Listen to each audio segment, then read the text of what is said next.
Our Dorothy Tucker is live in Woodlawn, where they have gathered for a viewing party there. Dorothy. Well, the room is full. The music is loud. There's a lot of energy in this room, a lot of chatter, a lot of hope. And if these women get what they want, Kamala Harris will be the first woman to be president, the first black woman in the White House, the first woman of color to run this country, the first Indian American. And for these women, they would have a sorority sister in the White House. So you can understand why there is a lot of excitement in this place. Joe and Erica, back to you. Thank you, Dorothy.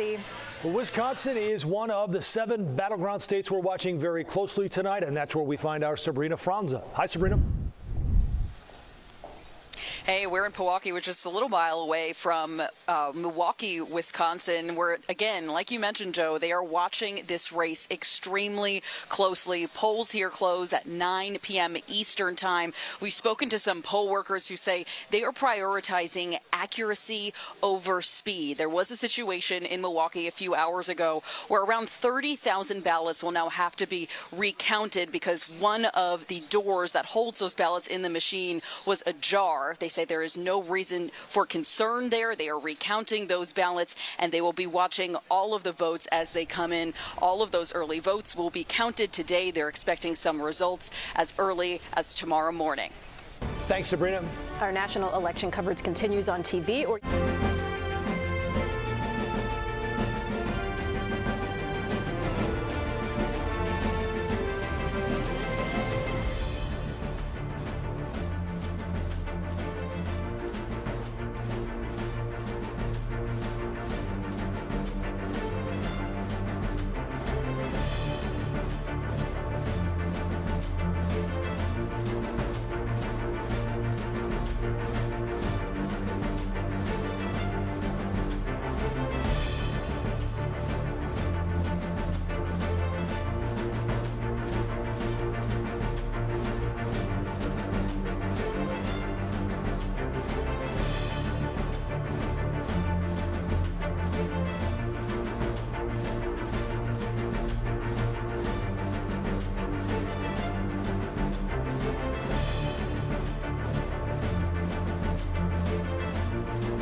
The historic race for the White House in 2024 with unprecedented twists. It has been the privilege of my life. Even the incumbent stepping down. Ours is a fight for the future. It's a choice between Kamala Harris, who would be the first black woman in the Oval Office, I've come here today with a message of hope, or Donald Trump, a former president, trying to return. Now you, the voter, get the final say. Tonight, CBS News Chicago coverage, live from inside our state-of-the-art virtual election center, along with a team of reporters spread across the Midwest.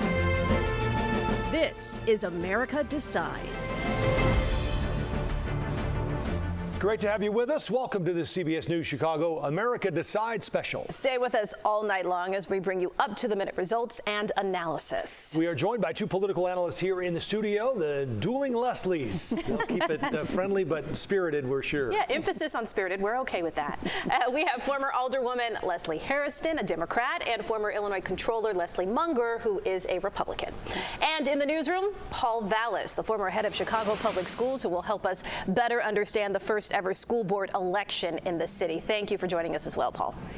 So let's start here with the line of people waiting to vote outside the Supersite in the Loop.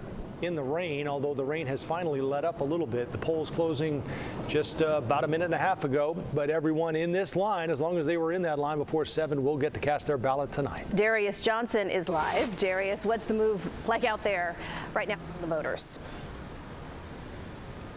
Joe and Erica, good evening to you both once again. Yes, we are at the very end of the line right now. We are at Randolph and Dearborn, right outside of Peterino's, where you could see this line right not too long ago. You just had an election official step out to be able to close the line off where these two men are right here. There are no more voters that will be able to get in line after these two gentlemen. However, you can see where this line basically wraps around to the Supersite. We're basically going to take you down Dearborn right now just to show you what it looks like. We've been speaking to many voters at the beginning of the line, also at the end of the line. Those who are at the front tell us they got in line around 4:30 this evening. They were just able to cast their ballots within the last 10 minutes. So essentially, they were out here waiting for upwards of about 2 hours and maybe 15 minutes. Many of these people were out here in the pouring rain. Some of those people were wearing trash bags that they got from different restaurants right here in the downtown area. All of these people who are in line right now, many of them are Gen Zers and millennials. They are making up the most of the votes, the most of the ballots that have been cast here in the city of Chicago since early voting, also including vote by mail. One thing I want you to hear, I want you to go ahead and take a listen to what some of the voters had to tell us as they are waiting in line to be able to exercise their right to vote. Go ahead and take a listen. I am here to vote, to make a difference for me, my children. It's just something that's important for everybody, so I think that that's something that everyone should do if they have the opportunity to. Now, in the last hour, we just got the latest numbers from the Cook County Board of Elections. They tell us nearly 900,000 ballots have been cast. We're waiting to see exactly what's that going to look like at the end of the night. At that point, when they gave us those numbers, they say it was a 59% turnout here in the city of Chicago. So, of course, we have a lot more people in line here at the Supersite and at other locations throughout the city. We will be here until the last person votes to be able to bring you all of that information to show you how things are taking shape right here in the city of Chicago. For now, we are live here in the Loop. I'm Darius Johnson for CBS News Chicago. Joe and Erica. Love to see the dedication. It says a lot that folks are standing in line for hours to cast their vote. Darius, thank you. So Darius was mentioning the turnout in the city. Let's take a deeper look into those numbers from the Chicago Board of Elections. Voter turnout so far in the city, more than 891,000 total ballots cast. That's nearly 60% voter turnout in Chicago. Almost 500,000 ballots were cast by female voters, the age group with the most voters, 25 to 34. So we have a great new tool that we're using this election here at CBS News Chicago. Political reporter Chris Ty is in our interactive election center to show us how he's keeping track of the results tonight. Chris. That's right, Joe and Erica, and the results are coming in very, very quickly, and we want to sort of take you inside the numbers using our new technology. The states are starting to color up. The states you are expecting to turn red have so far. Let's start down in Florida. The polls closed there just a short time ago. Donald Trump with a pretty commanding at this point with 78% of the vote in. They count quickly down there with a, what is that, a 12% lead. Compare that to just 4 years ago when he won by just 4%. So we're watching that very closely. Let's go to Tennessee. The percentages are quite low, but CBS News has called this comfortably for Donald Trump. Let's go to the state of Massachusetts up in the eastern seaboard. This is a state that, again, similar situation. The folks who are analyzing this for us tonight are very comfortable calling Massachusetts for Harris. That is not a surprise. Let's go to Vermont, another state that has fallen in the Harris camp. Not a surprise here. Almost a 2-to-1 margin.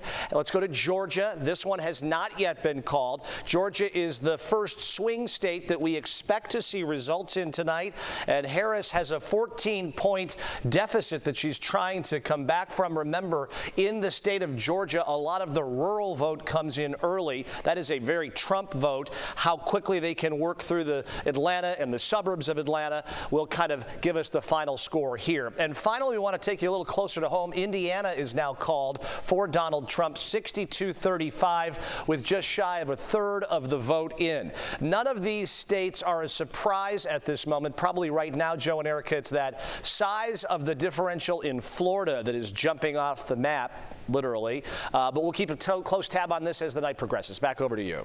Right. Thank you, Chris.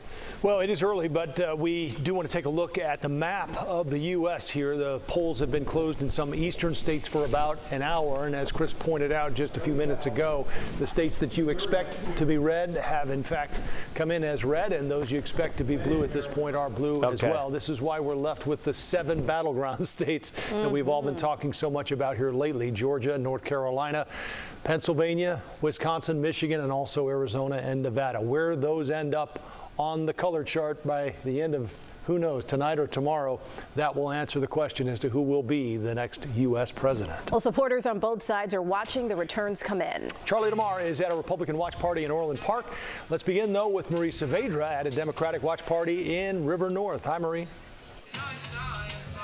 Yes, hi, Erica and Joe. We're expecting the doors to officially open in just a few minutes to have more members of the Illinois Democratic Party here to watch results come in. We're at Joy District. It's a club, which should explain the ambiance in River North. But this is the site for watching returns for the Illinois Democratic Party, which tells us so far tonight they are not surprised at all by the number of voter turnout and also who is voting. Darius mentioned a lot of women, millennials. The state party officials are telling us they expect to see that not just in Chicago, but also throughout the state of Illinois once all of these ballots come in. We hope to see and talk to some Illinois elected officials, the Democrats here tonight, who have spent a lot of time on the trail in support of Vice President Kamala Harris's run for president. She herself had a busy election day, spending most of it in Washington, D.C. I want to show you some video now of a surprise visit that she made to a Democratic National Headquarters office where they were phone banking, and she was there not only to thank the supporters, but also add her voice to some of the work in the final hours before these people could cast their votes. She picked up the phone herself and was even talking to some people asking if they had already voted or what their plan was in the few remaining hours. So that was her afternoon. We know right now she is with her team at headquarters at Howard University. That is her alma mater in Washington, D.C., and it adds to the historic moment. Should she be the victor, she would be the first female president, and that from an HBCU. So a lot of attention on that this evening. People here so far say they're optimistic, but they're cautious. Curious to see if that is the same situation at the Republican watch party. For more on that, I will send it to my colleague, Charlie DeMar. Charlie. And Marie, thanks so much. We're at a Cook County GOP watch party in Orland Park where it has started to fill up. We have seen a number of those iconic red Make America Great hats again filling up this sports bar. Again, we are in Orland Park, and we're joined right now by Orland Park Mayor Keith Pekow. And Keith, thank you so much for joining us tonight. Obviously, you are not running for re-election tonight. You're not up until April, so you're not on the ballot. We're seeing some of the early returns. How are you feeling so far about what we're seeing? Well, most of the early returns I'm seeing are more national. I feel pretty good about what we're seeing. Here we've seen turnout looked really strong through early voting. But then today with the rain, it looks like turnout might be a little down from 4 years ago. We have seen a shift in strategy from Republicans to encourage voters, encourage Republican voters to vote early, vote by mail. Can you just talk about that shift from the top of the ticket down to county races here? Well, I can tell you there's been a big shift from when I ran 2 years ago when there were people out there saying don't vote by mail. And I kept saying, vote any way you can, because if you have a weather day like this, then your voters may not make it. So I think it's been we may not like the rules, but they are the rules. So if the rules are we're going to play, it would be, as I would say all the time, it's like changing basketball to a three-point shot and then saying I'm not going to shoot any. You're setting yourself up for failure. So we've got to play by the rules that are set for us, and we've been making sure that there's a big push to get those ballots in early. As we saw in 2020, as we may expect tonight, we might not know who wins the presidential election tonight. What do you tell voters here locally if we do have to wait days to find out? Well, I would expect that you're going to have to wait till tomorrow. I'm hopeful that there's an answer tonight, but I would expect that you're not going to hear for a day or two, and it's just the way things are. Just be patient and wait for the results to come in, because we can't really control how other states vote. I see Florida's already called. If we remember, 20-some years ago, it took them weeks, and now they have 85% counted already. Election workers, poll judges all over the country have have been warned about potential violence around the country. Some poll workers have learned de-escalation techniques. Here this week, 2 election judges in Orland Park were assaulted by simply volunteering. What was your reaction to that incident? And you know, there's a lot more to that's going to happen about that. The investigation's still ongoing, so I can't comment much. We're not even sure it was election related. It may have been, so we'll find out. It happened at a polling location. Obviously, happening anywhere is bad. Basically wanted to jump the line and get in, and the poll worker stopped him, and so stopping what he wanted to do. But what I will say is the residents and voters in Orland Park immediately took action, subdued the individual until the police arrived. The police handled it. So, we'll let the court system handle it from there. But, a very unfortunate incident. I don't think, and like I said, there was no indication specifically that yelling about voting or anything. It was just wanted to go vote right now and didn't want to wait in line. It had nothing to do with being, so we just don't know yet. And, the investigation is ongoing. So we'll see that as time goes on. Perfect. And I know the person, from what I've heard from our police, had no priors whatsoever, and is a young man, and hopefully this will all be resolved and that justice is served. Well, thank you so much, Mayor. I appreciate it, and good luck tonight. Right, thank you for your time. Appreciate it. Thank you. Well, we will be with the Cook County GOP throughout the night here in Orland Park, and we'll send it back to you guys. Thanks, Charlie. Well, now we want to bring in our guests. We have a bit of noise in our ear. It cleared. All right. Our thoughts are clear. We're ready to focus. All right. So, and it's just a little bit after 7. So those still standing in the lines locally can vote. In several states, as we've seen, already have projections, given that it's after 7 on the East Coast. Opening thoughts, though, on where you see this night going. I'll start with you, Leslie. I think it's going to be a long night. I think it's going to be a long night, and we're just going to have to watch and see how these states are coming in. We know we can predict the ones that we know are going to be red, the ones we know are going to be blue, but I think everybody has said we're waiting on those swing states. You think it's a long night? I think it's going to be a long night. Okay. And it's going to come down to the swing states, and those margins are razor thin. It's going to depend on turnout. All right, we have some exit polling data from CBS. Let's take a look at some of these voters were asked questions on their way out of the polls, and one of them, among Harris voters, asked what issues were important to them. State of the democracy in the country was number 1. Followed by abortion, which was 2nd, and then the economy at 12. Now, it's interesting as you compare these to Trump voters on the way out of the polls and what they thought was important to them. Number 1 was the economy. That ranked as number 1 for them, followed by immigration. 2 issues, of course, the former president hit very hard throughout the course of this campaign, followed 3rd by the state of democracy. So, Leslie, let's start with you on this. It shows what each party is thinking about on Election Day. No, I agree, and I think the thing about it is that it means certain things to certain people.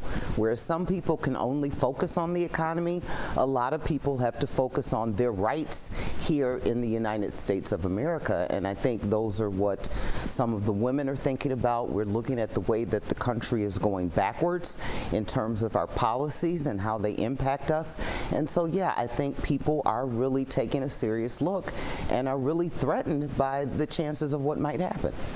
So Leslie, just going off of that point there, we saw what the numbers were, economy, and we've heard people say about that's what matters most, putting food on the table. But how do you reconcile a lot of the negativity that surrounds a candidate like Donald Trump and a lot of the other policies that are involved that, for instance, women are so concerned about? Is it possible to just negate those and focus on the economy?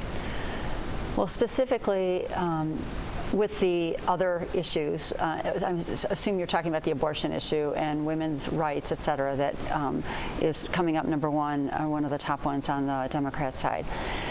It's a very complicated issue, and a lot of people have very different feelings. Certainly in Illinois, it should really be irrelevant. We have when the Dobbs decision came down and it was sent back to the states, our legislators voted on it. We have very permissive pro-abortion laws here in the state of Illinois. So for voters in Illinois who are looking at now what's my next biggest issue, a lot of the women I talk to are more concerned about what's happening with their children. And on this issue of democracy, there's a bigger issue, I think, and that is the ability of us to control what happens in our own lives. And I hear from women concerns about what's happening with their children in their schools, what's happening with boys in girls' locker rooms, what's happening with boys and girls' sports, the lack of ability to control some of those things. And so I think democracy has different meanings to different parts of the audience. And for most of the people, certainly on the Republican side, and this is what your numbers suggest, economics, inflation, ability to afford things for your family is the most number one thing. Secondarily are, I think, safety issues, which the immigration crisis that we're seeing is certainly impacting it. We've seen crime escalating, drugs escalating, et cetera. So, Leslie, let me ask you about the economic aspect of this. Okay, let's talk about the drugs and the crime that we want to attribute to people that have come from other countries, such as the immigrants. Unless you or anybody has actually gone out and done the research and know who they are and where they come from, you cannot make that statement and honest. You do not know whether they were criminals, whether they had a criminal background, whether they are dealing in drugs unless they have been arrested. So I wish you all would deal with the actual facts, and I don't recall anybody that has presented those facts to me or anyone else. And again, those are people of color that are coming to this country, just like people that look like me came, or my predecessors came to this family. I mean, to this country. And I think it is a serious matter, and it's really wrong. So you talk about the rhetoric and you don't like the name calling, yet you're putting a class of people in a category where they're threatening when you have nothing to base it on. well, I think that's not correct. I think there are facts. I mean, Laken Riley was killed by illegal immigrants, people who were here illegally, who crossed the border illegally. The young girl, the 12-year-old girl in Texas, was killed by illegal immigrants. And you also have the kids that were around that brought the guns to school that are from the good old United States of America, and they shot kids up. Well, the problem is that we let these people in without any controls on our border. I'm all for immigration. But our own legal immigration are doing it as well. And there have been over 12 million people cross our border illegally, and we don't know where they are. They weren't vetted. We know that there are concerns about potential terrorist threats. Well, it is true. They don't even know where over 300,000 children are when they came in. And we know that the cartels are using them to help traffic fentanyl into our country. It's been documented. And so all these things affect families. So you think about, why are people voting the way they are? Because things are different than they were 4 years ago. Families are at risk. They're at risk financially. They're at risk. Jobs are leaving. They're leaving Illinois, partly because of opportunities here. Drugs are issues, safety is an issue. All these things impact how people are voting. Let's revisit this in just a second, but we want to shift to another important race that we're watching tonight, and it's certainly one of the more interesting and the newer issues that voters have had to deal with, the first ever Chicago Public School Board election, and it comes as CPS faces a $500 million deficit. Our Tara Molina is live at the Chicago Teachers Union headquarters. Tara, there is a lot at stake and a lot of money being contributed by the CTU to some of these candidates. That's right, you guys. We've discussed both tonight, but of course, top of mind, that $500 million budget deficit for this upcoming year. And of course, the Chicago Teachers Union, I'm outside that headquarters right now, has a vested interest in this race, with this board set to negotiate their contract. I want you at home to take a look at your screen right now. We're going to show you some of the head-to-head matchups, district by district, as I give you some background on this first of its kind, kind of historical race here in Chicago. Voters choosing 10 Chicago School Board members from 10 districts throughout the city. Mayor Brandon Johnson will select the 10 other members, plus a president, with the 21-member hybrid board taking office this January. By 2027, this board will be fully elected by the people of Chicago. We want you to know, we know that Mayor Brandon Johnson is aligned with the CTU and wants to take out a $300 million high-interest loan to support pensions and raises. This board would make the call on that, and it's why we've closely followed those candidates in this race that are supported and endorsed by the CTU. This board will also make the decision on whether or not to fire current CPS CEO Pedro Martinez. If you've followed kind of the back and forth that we've covered closely here the past couple of weeks, critics of the mayor's school board shakeup suggest the resignation of the entire board, they all resigned on one day, was connected to Johnson's conflicts with CEO Martinez, who opposed his push for CPS to take out that high-interest loan. Now, Martinez publicly claimed Mayor Johnson asked him to resign, and he refused to do so, but the mayor has denied that. The school board will, again, make the ultimate decision on that. Now, the school board does more than make decisions on the budget and the CEO, like we've just outlined for you. They also establish and review school policies and rules. They approve contracts, again, including settling that contract with the Chicago Teachers Union. You can stick with us here on the stream or head to our website as these results start to come in. We'll continue to bring you the very latest from CTU headquarters. For now, reporting live, I'm Tara Molina, CBS News. Thank you, Tara.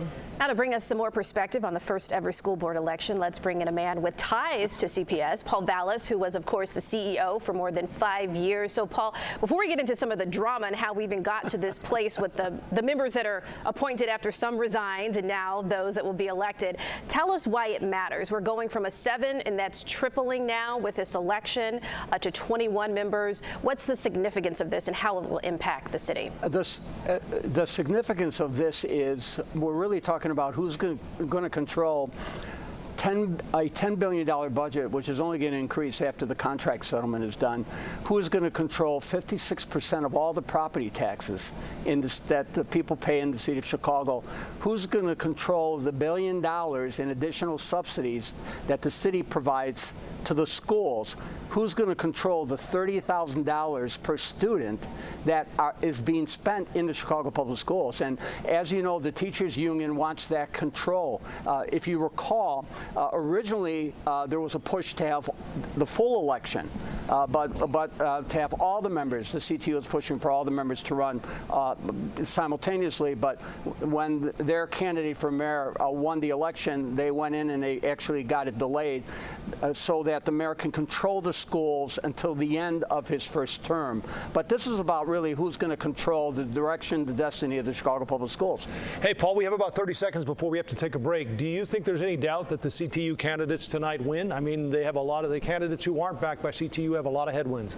Well, you know, they spent a lot of money and they've put out a lot of mailings. It's interesting, practically all the candidates running against the CTU candidates are Democrats, but they've been pegged as Republicans and Trumpers and advocates for 2025. They spent a lot of money attacking really what I call civilians, individuals who are running for these non-paid positions. So I don't think that they're going to have a sweep. I think there's a good chance that we could have a split call tonight. At least some people are hoping for that. Interesting.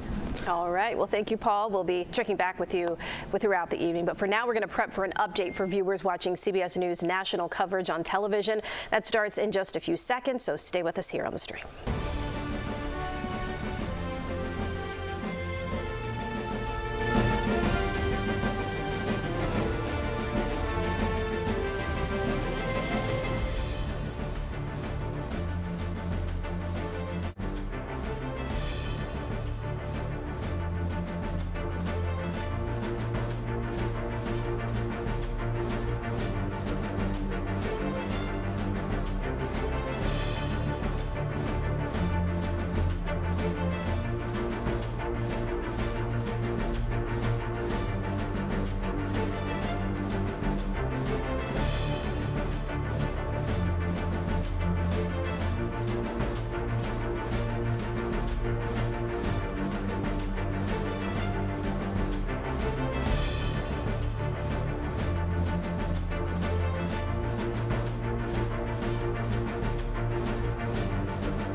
Chicago election headquarters. This is an America Decides update.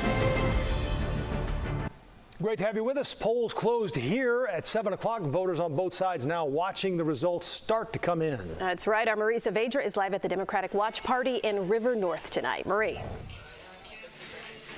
Joe and Erica, Illinois Democrats say they know the state is blue and it will stay that way, and Kamala Harris is almost assured to get our 19 electoral votes. But the story out of here tonight is turnout, specifically by women, and even more so when you look at the ages from 25 to 44, really huge numbers in the city, and they do expect that to be reflected in the rest of the state as well. Back to you. Thank you, Marie. Now to our Charlie DeMar live at a Republican watch party in Orland Park. Charlie?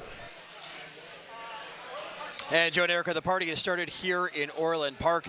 Leaders here in the Republican Party, they are encouraged tonight with what they are seeing in terms of early returns, and they are hoping that a shift in strategy from just 4 years ago by encouraging Republicans to get out and vote early and also to vote by mail will pay off. It's a strategy we, of course, will see if it makes a difference once all those votes are in, guys. We'll be with the GOP party here in Cook County for the entire night. Charlie, thanks. Now let's take a live look from the voting Supersite in the Loop. Voters who were in line at 7 can still vote. You can see it there they are. The rain not keeping anyone away. New numbers just in show nearly 60% voter turnout in the city. That is a hearty bunch because it was raining quite hard earlier. 25 to 34-year-olds, as Marie mentioned, voting the most of any age group, and women are outvoting men by almost 100,000 votes. That is something we're watching nationally. They called it the gender gap, and it's something we'll watch certainly as the night progresses here. Our election coverage continues now with Nora O'Donnell in New York. You can join us on the stream.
Welcome back to our special election coverage. America Decides. Of course, the race for president is the biggest race of the night. Our political reporter Chris Ty is in the Interactive Election Center with some early insight for us. Chris. Hey, Joe and Erica, let's widen out and show you the map as we come on the air here at 7:30 sharp in the Central Time Zone, of course. And here's where things stand. No major surprises here. Florida, the degree to which Donald Trump is winning down there, is one of the big headlines of the night. But let's walk you through some states we haven't really dove into tonight. Missouri, relatively close to home. This has been called for Donald Trump, an 8-point lead for him with just 2% of the vote in, but CBS's projection desk feels comfortable calling Missouri for Trump as forecasted. Let's go to Georgia and walk through the big swing states. Where do they sit here at 7:30 Chicago time? Donald Trump with an 11-point lead here in Georgia with half the vote in. This is very strong for him, but again, we're waiting to see a little bit more of the Atlanta and the Atlanta suburbs come in. Of course, this will be one we'll be watching very, very closely, one of the 7 key swing states. Another swing state we're watching closely is North Carolina. This is somewhat surprising with 13% of the vote in. This was a state that Donald Trump was favored to win, but it was considered one of the more toss-upable, if you will. Harris with a 3-point lead, and the numbers in the governor's race here may be the sort of the B story here in North Carolina. Right now, the Republican governor is losing by almost 20 points. He was that controversy-laden Republican governor in North Carolina. That may be a drag on Trump here in North Carolina. The third swing state we want to talk about here at 7:30 is Pennsylvania. It's the big state of the night. Harris with 8% of the vote in, a commanding lead. But again, very, very early. Odds are we will not get Pennsylvania in the books tonight. So those are the states from the presidential standpoint. Let's see if we can sort of sniff out some trend lines with the Senate races in two of those key blue wall states. In Pennsylvania, with 8% of the vote in, a very strong night for Bob Casey, the incumbent here. Those numbers just changing, tightening up considerably just as we were on here. A 4-point lead for Casey in Pennsylvania with 8% of that vote in. Dave McCormick trying to unseat Casey there. Let's go to the Senate race in Ohio, rather. This is the most expensive Senate race in the country this year. Sherrod Brown, the incumbent, with a 4-point lead over businessman Bernie Moreno, 40% of the vote here in the Ohio Senate race. So that's sort of the shape of things here as we come on the air at 7:30. So finally, I want to give you one look here because we've been going state by state. We've been looking at the Senate races, but to kind of put it in a larger perspective, let's open up our rotunda and tell you where things stand. 105 to 27, pretty decisive. The red states Trump was supposed to win in the center and the south of the country are turning his way, and they are turning his way early and somewhat demonstrably. So, Joe and Erica, we're continuing to watch this. The big states still outstanding. A good trend line for Trump in Florida. Will that leak into Georgia? Some trouble in North Carolina for the Trump campaign, particularly maybe because of that governor there. And we're watching Pennsylvania closely, as you'd imagine. Back over to you. All right, Chris, thanks very much. Well, all eyes are on Wisconsin right now, among the other battleground states. A state Trump won in 2016, but narrowly lost in 2020. Sabrina Franza continues our coverage now at a Republican watch party in suburban Milwaukee. Sabrina. Joe, Erica, people are just starting to file in here to this watch party. We're in Pewaukee, Wisconsin, which is just a little while away from Milwaukee, Wisconsin, which, as you remember, was the host city for the Republican National Convention. Wisconsin has been one of the focal points of both the Democratic and Republican campaigns. Both Harris and Trump have spent a lot of time here. Harris, as you might remember, actually left the Democratic National Convention over in Chicago to come and host a rally at the Pfizer Forum while the convention was actively happening. So the folks here are used to seeing people knocking on their doors. Their phones have been texted and called by people who are banking for both candidates, and the folks here are really hoping for a Trump-Vance victory tonight. There has been some controversy over some of the absentee ballots that have been counted here in Wisconsin, specifically in Milwaukee, where around 31,000 votes will have to be recounted because the doors on the machines that were counting those absentee ballots were found ajar. Now, what we're hearing is that there is no reason for concern about those absentee ballots. They will be recounted out of an abundance of caution, but we asked the head of the GOP here in Wisconsin about that. Here's what he had to say about the integrity process that they're really making sure is all buttoned up so people can have faith in this election. One of the things we did at the state Republican Party in Wisconsin, we recruited almost 6,000 poll workers. That is to say, people who help the local clerks, at the polling places, and Democrats do it too. So we recruited 6,000 people last year by the statutory deadline.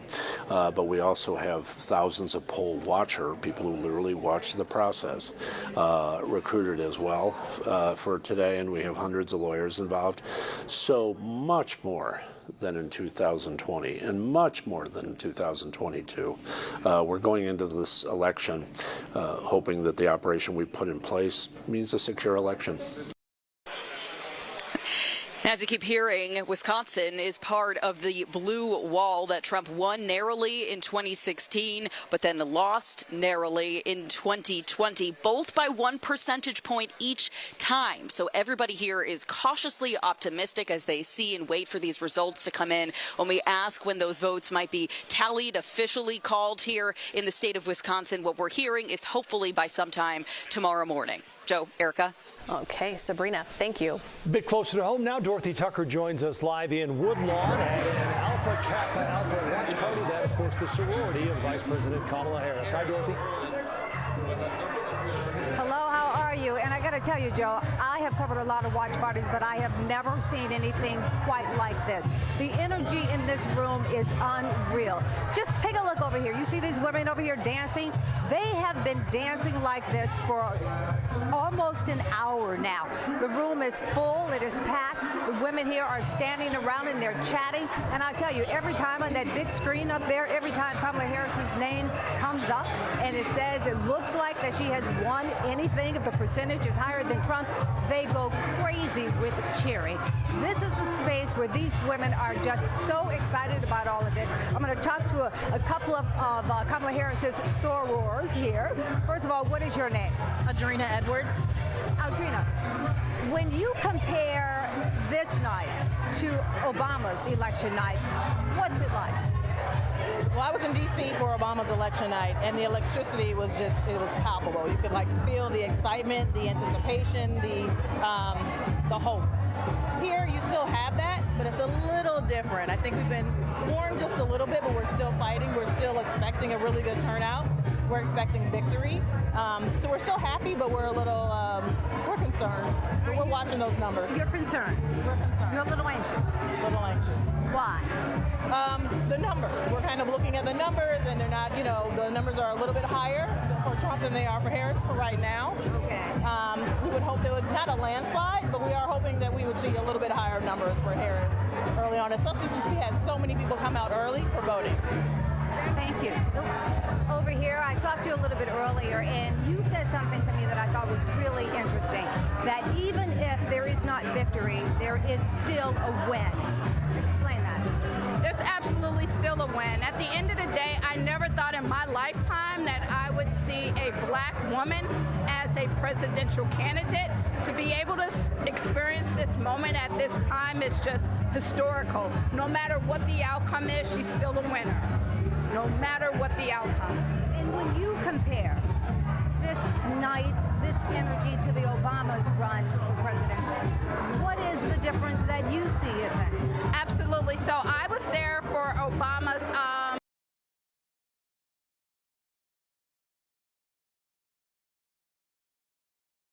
We were listening in on some really great insight from a lot of her sorority sisters there and why they support her. Unfortunately, we lost part of that there at the end. We'll try and get Dorothy back, but we're going to turn to the state's attorney's race now. Yeah, that party was so bumping it just knocked the electricity out. I mean, the cha-cha slide will do that to you, you know? All right, here's the other big race we're watching here locally, and that's for the state's attorney's office in Cook County. And Eileen O'Neill Burke with a sizable lead right now. Again, it's early, 3% in, but up big on Robert Fioretti at this point. Yeah, and Megan Hickey, she is at the O'Neill Burke headquarters tonight. And Megan, I see you have a guest with you there. Right, we have a supporter, Alderman Bill Conway. The doors just opened. It's getting pretty busy out here. Not quite as busy. You can't see all the people because there's no one behind us right now. Easy question, why are you here? Why do you support her? Well, I'm very excited about the fact that Justice Burke is really going to make sure that victims have a voice in Cook County. I think that's something that's been a bit lacking in the last 8 years, so I'm very excited about that. What do you think are the big issues in this race that brought voters to the poll? Well, most importantly, we need to make sure that gun prosecutions are done very effectively in this county. I think Justice Burke, who is the most experienced person to ever hold this office, is really going to bring that expertise to the office to make sure that we are representing victims in the best way we can. Specifically on the assault weapons ban, I know she's said she will do everything to uphold the ban and to enforce the ban. Do you agree with that? Oh, certainly. And it's, and there's a lot of layers to that in terms of enforcing that on gun shops as well as on individual users. I know our viewers will remember the Democratic primary in this race was so tight. There was a lot of support for her challenger. Do those votes translate now to her? Are we seeing some of that? Oh, certainly. I mean, I could say this as a Democratic Party committeeman of the 34th Ward. She has really gone out of her way to reach out to everybody and make sure that she is going to hold the ideals of the Democratic Party and make sure that we are balancing justice as well as fighting for victims as well as in the justice system. You know, some people will point out that Bob Fioretti has gotten some key endorsements, including Reverend Jassy Jackson. What do you make of some of the endorsements, some of the power he's gotten? Yeah, Bob Fioretti's a perennial candidate, kind of a joke at this point, so I'm pretty confident that Justice Burke will win by 30-plus points, and we're very excited about that. All right. Turnout. Let's talk a little bit about that. We know we've got about 60% citywide. You said you felt great about the turnout in your ward, right? Oh, for sure. So my ward, the 34th Ward, is West Loop area. We saw huge turnout all day. I will bet it will be north of 60% perhaps in our ward. And that's something we're seeing nationwide. And generally, the adage is big turnout helps Democrats, so hopefully that translates to a Harris-Walz victory. Sounds good. I think just lastly, explain to our viewers how important this seat is, Cook County State's Attorney. Why should they care about this? Well, victims, it really helps victims to know that they have a voice that's going to advocate for them. And also people that want to do harm to others or commit crime need to know that if they do that, they're going to be punished, and there's deterrence in that as well. People have to believe in the criminal justice system, and even defendants have to know they're going to be treated fairly as well. All right, well said. I think we're good. We know she's not here yet. She's waiting until this race is called, but we'll be bringing you the latest in terms of election results, and stay tuned right here on CBS 2. All right. Thank you, Megan. Well, we are seeing a lot of excitement on both sides from both parties so far, but also a lot of, what are we calling it, cautious optimism, or some are calling it nauseous optimism. But let's bring our guests back in. And Leslie, I want to pick up on a point where we were discussing just a minute ago before we went to break, and that is the number one issue in these exit polls for Trump voters versus Harris voters. And I want to focus on the Trump voters because their number one issue, 49%, was the economy. And I think when you look at it from a bigger picture, our other Leslie mentioned the fact that, inflation's a concern. If you look at a lot of the factors, though, the things you want to be down are down. Unemployment, inflation down from 8 or 9% to what is it now, 2.3%. The things you want to be up, and that includes everything from the stock market to wages and savings. Bill Maher said if Trump had this economy, he'd be singing its praises. My question to you is, did the Democrats not do a very good job of messaging when it came to this issue, because they were hesitant to say that things were okay and great because prices are still up? Well, I don't think that they were hesitant to say that. I think that the way that all of this came about, the way that the vice president came to be the presidential nominee was so fast. Let's look. She's only had a few weeks in order to put together a campaign and roll it out, whereas the former president has had a couple of years to roll out and to try to figure out. Look, his playbook is the same. It's the same now as it was before. Tell the people that they got a problem. Tell them about a wonderful day back in the day when things were great for everybody, and then tell them who to blame. That's not something that I thought of. That's from another movie, but really it's the same playbook. So if we talk about sort of the balance that the vice president had to take, she had to distance herself from Biden and his policies, and in some ways, though, not being able to take credit for some of the success, like Joe was saying, like the inflation. So what do you think that she walked that line effectively, or was there something else that should have been done? No, I think she walked it as much as she could, given the circumstances, given that she had a short amount of time to make her point to the American people as to why she's the better choice. Leslie, there was a little chuckle over here when the other Leslie was talking. So weigh in here, your thoughts on Kamala Harris' strategy and the points that Joe is making about inflation is down. Earlier you were talking about these are the issues that Trump supporters are really worried about, but the numbers reflect that there has been progress in the last 4 years. So inflation is down this year, but it's on top of several years of growing inflation. And all you have to do is go to the grocery store and look at the price of eggs. eggs, which is $4 a dozen, or a gallon of milk. When it used to be $1.99 for a gallon of milk, or $2.50, it's $5. And this is what people experience every day. So inflation this year is not as high as it was, but the inflationary prices are still up a good 20% on average. And then look at than they were when Trump was in office. Some things are double, and eggs is one of them as an example. These are staple things that people buy every day. And then just look at the cost of housing. Mortgage rates were approximately 3%, give or take a quarter of a point when Trump was in office. Now they're 6.5%, 7%. People cannot afford to buy homes. It adds thousands of dollars to your mortgage payment in a given year. And so this is real life for people, and this is why the economy and the economics are still an issue.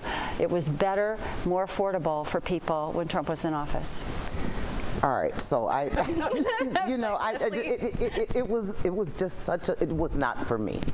What you fail, or what people fail to take into account, is what is actually happening. You know, was there a salmonella outbreak in one of the larger egg farms that caused the egg production to go down, which raised the prices? Something that does not have anything to do with the president or the vice president. These are the normal things that happen, that sway the economy one way or the other, that is not somebody's fault. And I think that's the problem that I see with it. The prices of the mortgages, you know, that within the past 3 months have been rolled back a quarter point each month, or like every 6 weeks. So that's on the move. But it was higher under Trump. And the other thing that I think is, I think the American people need someone that they can trust, someone that is going to level with them, someone that is going to tell them the truth, or at least a version of the truth, and not a flat-out lie, which we've seen a lot of times. That's what I'm looking for. All right, let's take a pause here, because we understand that Senator Dick Durbin is addressing reporters right now, and I think Juliana Stratton. We know that this is going to be a close race.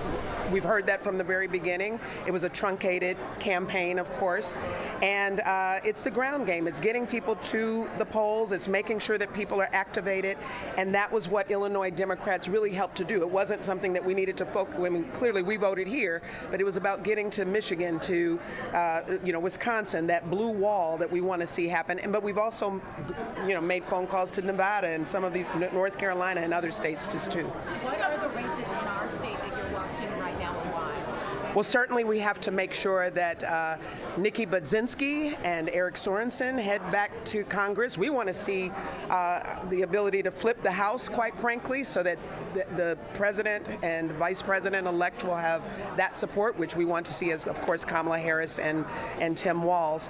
And then, we want to continue to see, hold the House and the Senate in the Illinois General Assembly, and we're going to be looking at all of those races. I mean, we want to make sure that those who will uplift our values and what we care about and protect our freedoms are going to be able to continue that work, and that's the Democrats, quite frankly. Are you hearing that in the turnout that's high for women and also younger than 44, that 25 to 44 demographic turned out in big ways in the city, and I think we're expecting that throughout the state.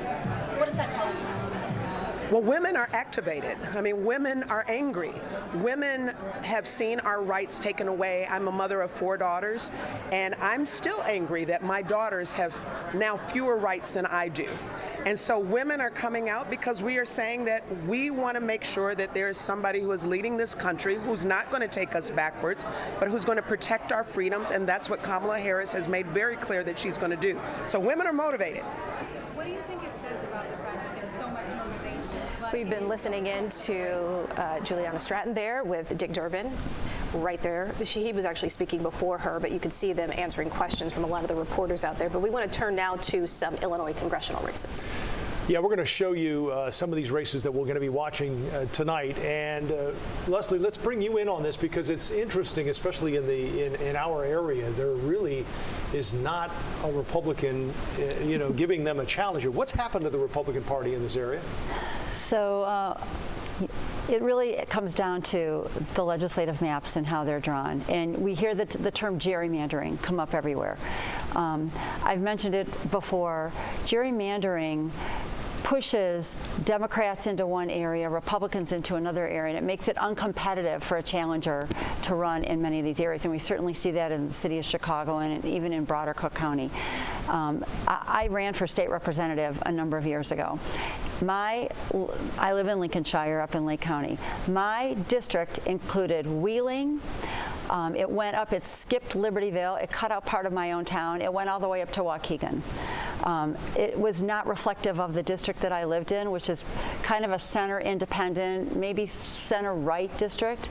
And it's now dominated by Democrat legislators because of the way these maps have been drawn.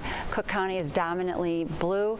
The legislative maps favor Democrats. It's expensive, it's time consuming, and a waste of time for Republicans. In the past, though, there have been some R's who've been challenging. You know, I know Sean Castan's had a couple of challenges. Lauren Underwood's been challenged, but this time around, short of District 17, it seems like the D's are going to walk it. There's a race in the 10th in Lake County where Jim Karras is running against Brad Schneider. It'll be interesting to see what happens there. There's actually some interesting races in Lake County broadly that Republicans are in that might bring some life back into the Republican Party in Lake County. But it's challenging to be a Republican in the state of Illinois. It's the way the maps are drawn, it's very hard to win elections. Well, we have someone with us now who knows that all too well. Yeah, let's bring in former U.S. Representative from Illinois, Rodney Davis. I don't know if you could hear the conversation they were having. Leslie Munger was talking about the gerrymandering and how she feels that it impacts how districts are drawn in favor of Democrats. So first, if you could speak on that before we talk about what you are looking for tonight. First off, Madam Comptroller, it's good to see you again, and you are 100% correct when it comes to talking about gerrymandering in Illinois. You look at these congressional races, and the host is right. The only race that really is going to be a competitive race, I hope, is going to be in the 17th district. Democrats took advantage of their supermajorities in the House, the Senate, and Governor Pritzker, and they did what many Republicans did in other states run by Republicans, and they drew congressional districts that got rid of Republicans and increased their Democratic majority. I'm out. I'm in Washington, D.C. for the first time on a general election night in my lifetime, and I'm actually enjoying the peace and quiet.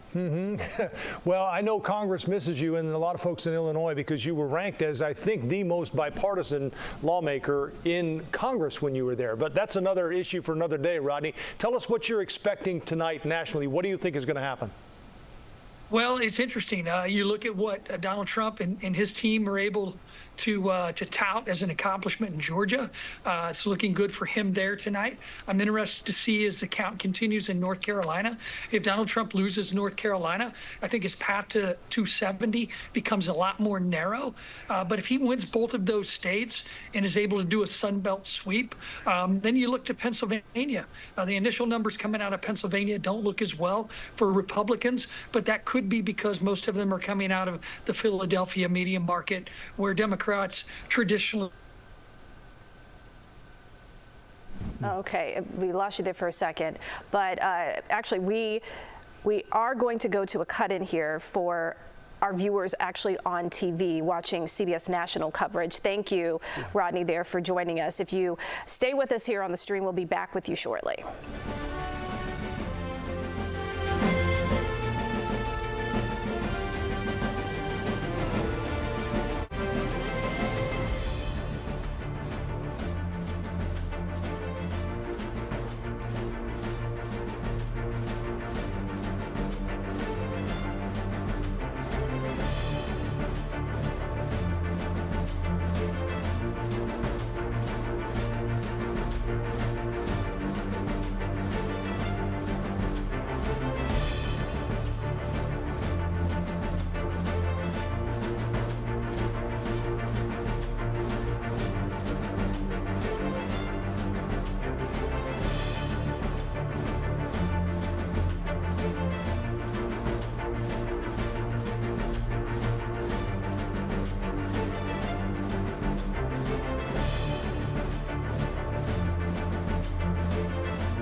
CBS News Chicago election headquarters. This is an America Decides update.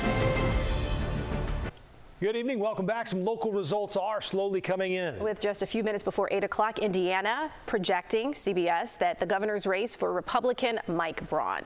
Also, the other race in Indiana, the 1st Congressional District, and Sarah Maki is live in Munster watching those results come in. Sarah? Yeah, hey guys, I am just out here from the back room with Frank Mervin, the incumbent, and his family and some of his closest advisors.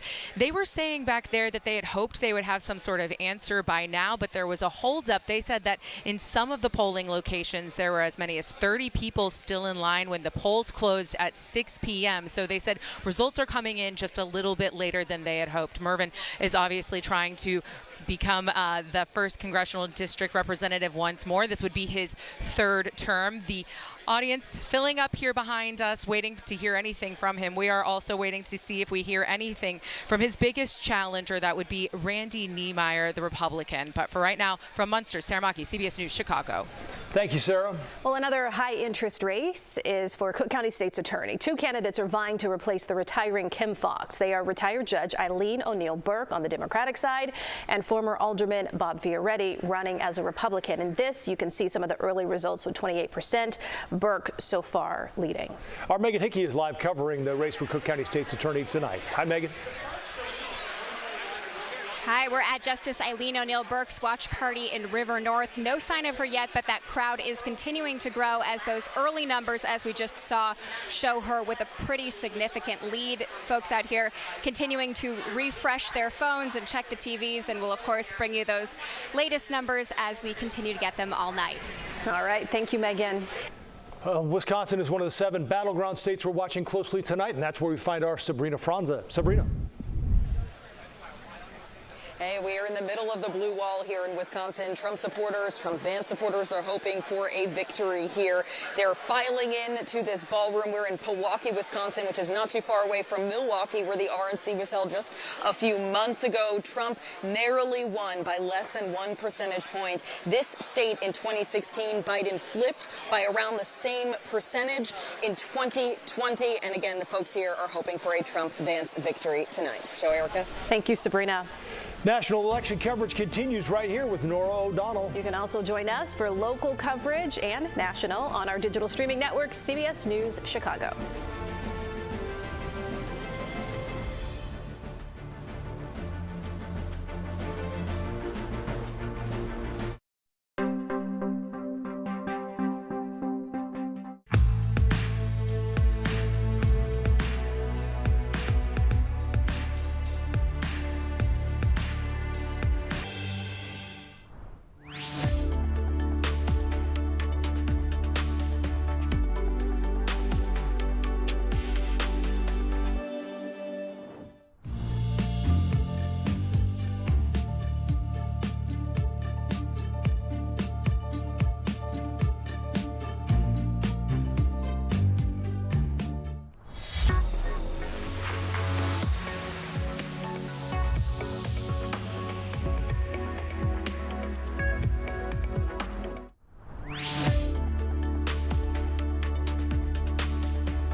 Welcome back to our special election coverage. A lot of developments happening minute by minute. We are, of course, staying on top of it. First, here's a look at the presidential race in Illinois.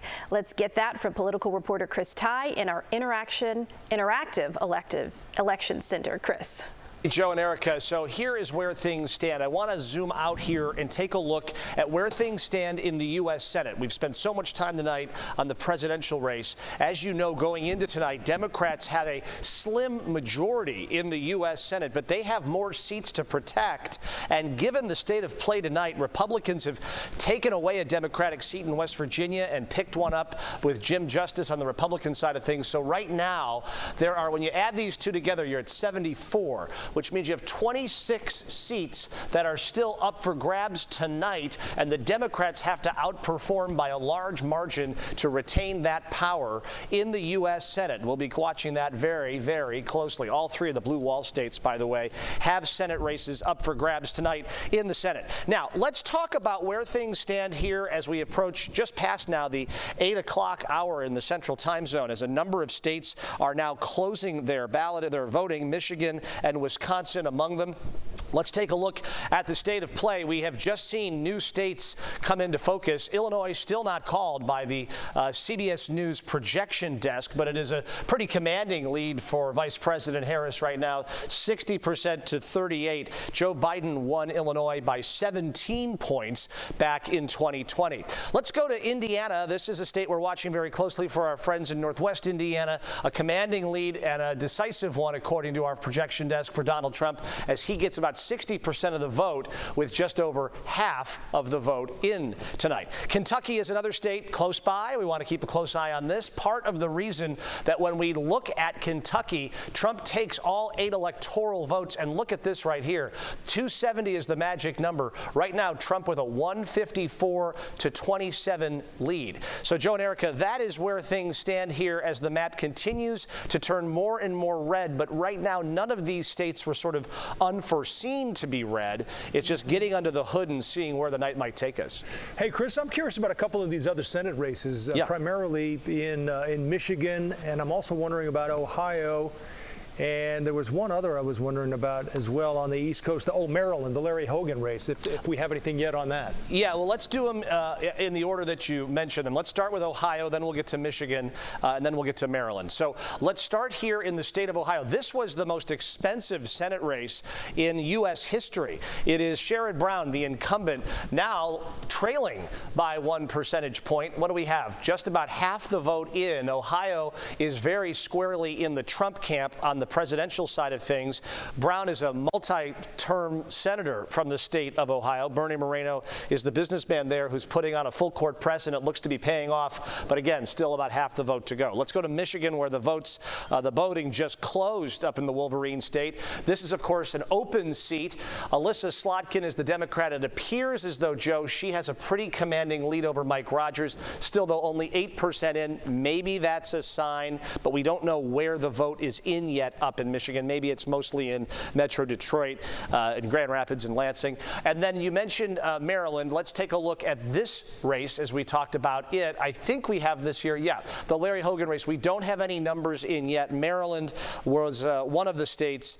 It closed about an hour ago, so that's a little bit surprising. We'll keep tabs on that and let you know as soon as we have more info. All right. Thanks, Chris. Yeah, just real quickly here, I wanted to see if we could do a look at the national map again, Chris, because you were talking. Let's zoom out. Yeah. So we're seeing early results from North Carolina, Georgia, but a lot of these, as you said, are expected. The ones that we're going to hear, and we were talking about this being a long night because so many of those on the West Coast are not, the polls aren't even closed there at this point. So if you could just take us through the early results and what we may be waiting for late into the night.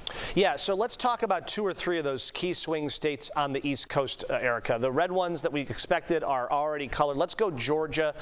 This is the first, and the way that they vote down in Georgia and in North Carolina, which we'll hit next, fixed. They move pretty quickly. Right now, again, Donald Trump this was a pretty firm red state, and it looks as though it's about where the polling was, about a 7% lead for Donald Trump here. And of course, this is one that could have changed the tone of the night had Harris come out real strong. That does not appear to be happening. Apparently, Fulton County numbers are in a large margin, but some of the suburban counties of Atlanta are not yet in. North Carolina, let's take a look at that. One of the other states that you mentioned.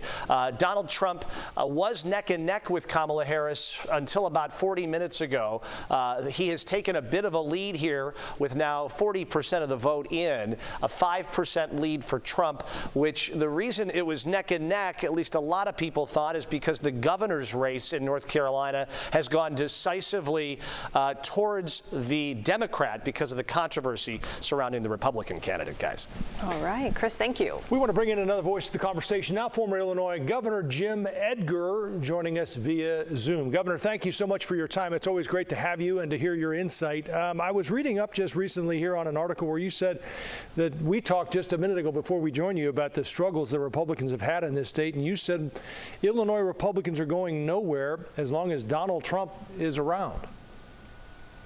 Well, I think that's the reality in Illinois. It's, you know, he doesn't play well in the suburbs, and the Republicans, to be successful in Illinois, have to do well in the suburbs. And unfortunately, the last election cycles, since he's kind of come on the scene, we have not done well. And I think as long as he's head of the party, in Illinois at least, it'll be difficult to win statewide. Now, we can win. Republicans can win, let me put it that way, in downstate Illinois, but there's not enough people there to win a statewide election. You got to have the suburbs. That's the big part of the state, and Trump just doesn't play well in the suburbs. It's interesting you said we won't win, and then you clarified and said Republicans. Do you not consider yourself a Republican anymore? No, I'm a Republican. I'm a Republican of Eisenhower, Reagan, and Bush. That's a little different than what we have now in the party. It's a Trump party. And so I do have trouble identifying with the Trump party. I still have hope that maybe we could get a little more balance back in the party and be viable in Illinois again. So if we're moving out to the national race, and you've said that you do not support Trump, what do you think, of course it's early tonight, but given the early numbers that are coming in, what do you think will be happening in terms of the support for Trump by the time we get to the end of the night? Well, you have to. You can't tell by just looking at raw numbers. You got to know what counties are in, which ones aren't, compare them in the past. And so once I get done here, I'm going to go run in and watch some of the analysis by people who compare it to past elections. I'd say right now, at least at first blush, Trump's doing better than Harris is. And if that continues through the night, it could be close, but close doesn't count in elections. You got to have one over the other person to win. And so right now, I would say the Trump people probably feel a little better than the Harris people, but it's early.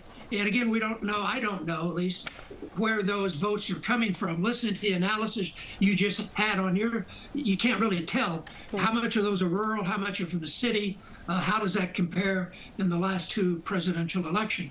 But right now, I would say that at least first blush, Trump's having a better night than Harris is. Governor, how do you explain how Donald Trump has been able to do this, considering, I mean, even if you support Donald Trump, you have to admit he's by far the most flawed candidate to run, considering what he's gone through from the impeachments and the trials and everything else. But it's to me, it's amazing that I think people are willing to set much of that aside and give us 70 million people voted for him the last time. How do you explain how he's been able to do what he's done after what he's said and done in the past? I can't explain it. I mean, it's completely counter to anything I used to think is what you look for in a public official. I mean, his comments about John McCain back when he first started, I thought that would finish him off. But he just comes up with more outlandish statements. And really, I think most of anybody else, that probably would cost them the election. I think, unfortunately, maybe people don't expect much from elected officials today. So they don't, don't worry too much about that Trump's being Trump. I think that's unfortunate. I think particularly a president of the United States should be someone that not only maybe you agree on the policy, but is a person of character, a person you can trust, and it's a good example, particularly for younger generations. And I just don't think Donald Trump does that. But so far, I mean, he almost won last time. He got more votes last time he did first time, and he may win this time. He may. And I don't really have a good explanation. And it does, I have to say, as someone who spent most of my career in government, in public service, it's discouraging to see that somebody with that type of character and that type of persona can win for the presidency of the United States. We're not electing a dog catcher. We're electing a guy that represents all of us to the world. And it troubles me. And I worry, if he is victorious, what that means for this nation and the impact that can have on the world in the next 4 years. So, Governor, let's talk about Kamala Harris now. We know where you stand. If we could get him back, is it possible to get him back? There we go. All right. So we know where you stand with Trump. But strategy-wise, Kamala Harris, the Democratic nominee here, what do you think that she has done right, and what do you question, even though, as you said, you are a Republican, one that does not support Trump? What do you think of her plan? Well, I don't, her plan, I'm not sure she had much of a plan. To me, in an election, you have two candidates. One's going to win, one's going to lose. And you're not going to get a perfect candidate. And I don't think she's perfect. I have to say, I thought she was better than I thought she would be. I really did not have that high regards for her until she did become the candidate. I thought she did a good job in her acceptance speech. I thought she completely outclassed Trump in the debate, which people did actually watch, and I think helped her campaign. She had a late start, and there was a lot of unhappiness with the Biden administration, and you know, she got blamed for a lot of that. I mean, let's be very truthful. A vice president didn't have a whole lot of say in what a president does, but that's the price you pay if you're the vice president. So I think that a late start probably helped and hurt in some ways, but her association as part of the Biden administration, I think, is probably held her back to some extent.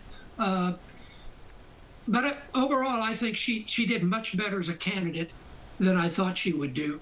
And I had no problems voting for her because I don't want to see Trump. And while I don't think she's perfect, I think she'd be far better for the country in the next 4 years than he will be. I hope I'm wrong if he is elected. I hope he turns out. But I hope that the first time he won, and he was far worse than I thought he would be. And this time there's no guardrails. He's not going to have people around him who might question some of his decisions he had the first time. You know, that does worry me. President's got immense powers. There's a lot of things you don't have to have Congress approve. Nobody approves. You just do it. And I just worry about some of his, especially some of the ways he's acted here in the last few months, what he might do if he does get back into office again. All right, former Governor Jim Edgar, again, thank you for the time. We appreciate it. And now thank you. We want to turn back to our Darius Johnson, who's been monitoring voter turnout. He is live at the Loop Supersite for us. Darius. Joe and Erica, good evening to you both. Once again, we are at the Supersite located at Clark and Lake. Right now, we're standing on Lake Street in between Clark and Dearborn. I can see the last people who got in line at 7 p.m. They've been in line for about an hour and 15 minutes now, still waiting to make their way to the front. Hey, how long did it take you? All right, we just saw a woman who we were talking with earlier. She was actually tracking the time. She just told us it took her a total of 3 hours. She just walked out. That was from when she got in line down at Randolph and Dearborn, having to snake her way all the way to the beginning of the Supersite location right there at Clark and Lake. Take a look at some of the video that we've gathered since we've been out here. We arrived here shortly after 5 o'clock where the rain was pouring. Many of those people were standing outside with umbrellas, some of them taking trash bags, taking whatever they could to be able to try to protect themselves from the rain. But many people who I spoke with say rain or shine, they were going to be out here because they knew this was a high stakes election and they wanted to be able to cast their vote. They wanted to be able to make their voices heard. We had a chance to speak with one gentleman who tells us he was in line for quite some time. He didn't have on a poncho, he didn't have an umbrella, he didn't have anything. He was just standing there taking it all in, but this is what he had to say. 2.5 hours. I think got here around 4. It's about 6:30 now. It's been, as you can see, raining, so I'm wet and fed up. But, you know, that's how it is. That's how we have to be. But also, I mean, this is an important election. This is an important one. Well, no matter what side you're on, no matter where you're at, this is a very important one. And as an American citizen, it's your duty to vote. You should. It's how you should be. So. Pretty much been the same message from all of those who we've had a chance to speak to in this line today, from the suburbs, even right here to the Supersite downtown. Some numbers for you that we just got from the Cook County Board of Elections within the last hour. We now know that there are nearly 1 million ballots cast here in the city of Chicago. At that point, about an hour ago, they said that voter turnout was up to about 60% citywide. So definitely waiting to see where those numbers continue to trend. Definitely among the voters, they say Gen Zers and millennials have really been the ones out here making sure that their voices are heard so that they can cast their ballots. We're live here at the Supersite at Clark and Lake. I'm Darius Johnson, CBS News Chicago. Joe and Erica. All right, Darius, thank you. Well, the other big election news tonight, and that is the first elected school board for Chicago. We have 10 positions on the ballot tonight, and our Tara Molina live at the Chicago Teachers Union headquarters with more on the races that are underway tonight. Hi, Tara. Hey, Joe and Erica, we just got inside CTU headquarters where a party is going to kick off in about 45 minutes.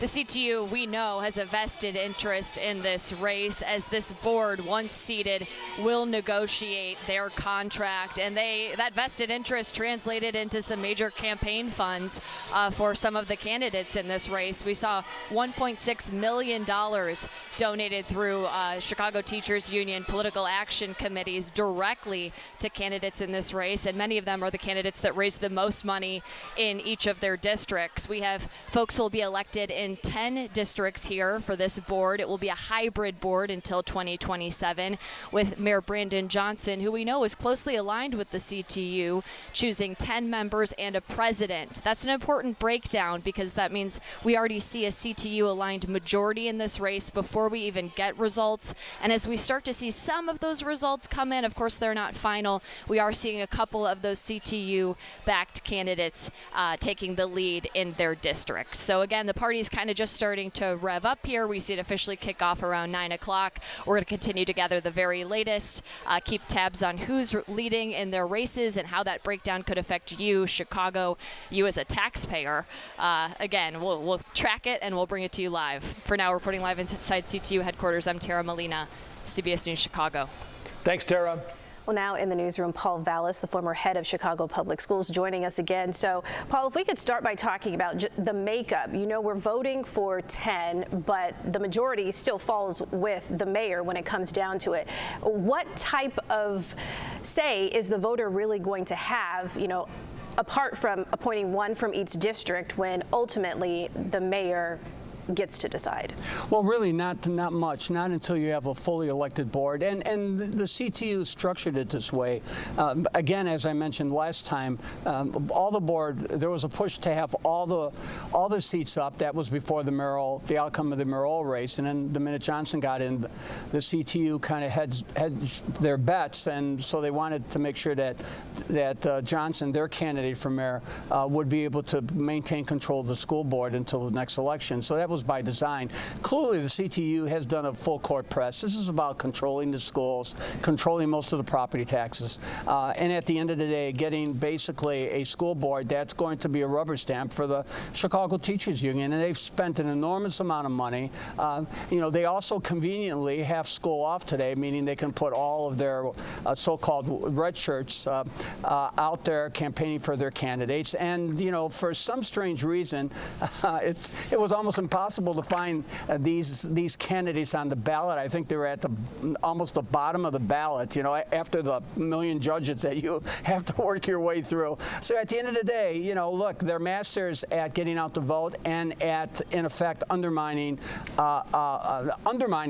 people's ability to vote. So it's all about getting your members out. But there has been a concerted effort to really support candidates from the community, parents, professionals, individuals who are Democrats, all Democrats who are independent of the Chicago Teachers Union. And as you know, both Johnson and the Chicago Teachers Union are polling abysmally. So certainly the opponents try to make a concerted effort to point out that they are the non-CTU candidates and they're going to make the decisions in the best interest of children. Paul, I'll tee you up on this one, although it's probably a better question for CPS, but they've spent a lot of money on this campaign. Is that money that could have been better spent somewhere else? Well, look, they spent a lot of money, and you know, there's a big issue with the CTU right now. They haven't released their audit, which they're required to do in the last 4 to 5 years. So you really don't know how much money they're actually spending on these campaigns. So at the end of the day, they are spending a ton of money. They are, and it's part of the reason why there's a big push to increase their membership. Look, since 2019, they've added 9,000 employees to the Chicago Public Schools. 9,000 employees. During that same period, the city eliminated 1,700 police positions. There's now one employee at the Chicago Public Schools for every 7.5 students. And there are 22,000 employees in the Chicago Public Schools who are not even teachers. In fact, there's 10,000 more non-teaching employees at the Chicago Public Schools than there are cops. So, I mean, this is a big power grab, and we're going to get another crack in November of 2026 for the remaining 10 positions, as well as the school board president. So these are important elections, critical elections. They're going to directly impact your pocketbook. Paul, money's not just flowing in from the CTU. There are these PACs for pro-charter school political action committees that have put in more than $3 million, a lot of that going to advertising. And there are people who, while they may not support the CTU, are very skeptical about charter schools. And from the last mayoral race, when you were in there, I know you faced a lot of questions about bringing in charter schools, not investing in CPS schools. So take me through, you know, for those critics out there who are going to say, all right, that money that's coming in from those PACs is being spent in a way that I also don't necessarily agree with. Well, first of all, you have to understand that charter schools are public schools, but they're non-union schools. And let me point out, as a matter of fact, that every charter school that the CTU has unionized, the test scores have plummeted, and some are now closing because the union does not want any competition. But charter schools are non-public schools. They're not-for-profit public schools. I'm sorry. They're not-for-profit public schools, and 55,000 children in Chicago go to charter schools. 98% of those children are Black and Latino, and 87% are poor. So for poor children in inner city neighborhoods, the charter schools offer the only alternative to their often failing schools. So the union has tried to paint the charter school movement as some privatized movement. It's not. The money follows the kids. But this is a district that spends $30,000 a child. It has one employee for every 7.5 kids, and yet only 54% of the money that goes to the schools finds its way into the local schools.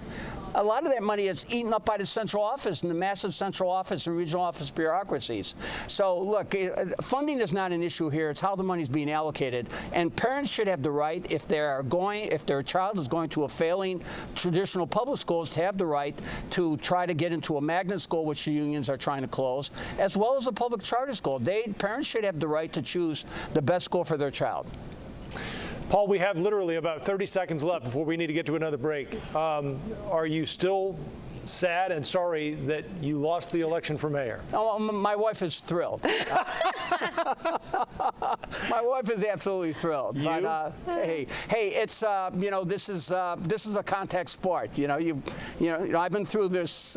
Hey, I went to Haiti 40 times and got hospitalized 3 times doing relief work, as you all know, a number of years ago. So if I survive that, I can survive just about anything. All right.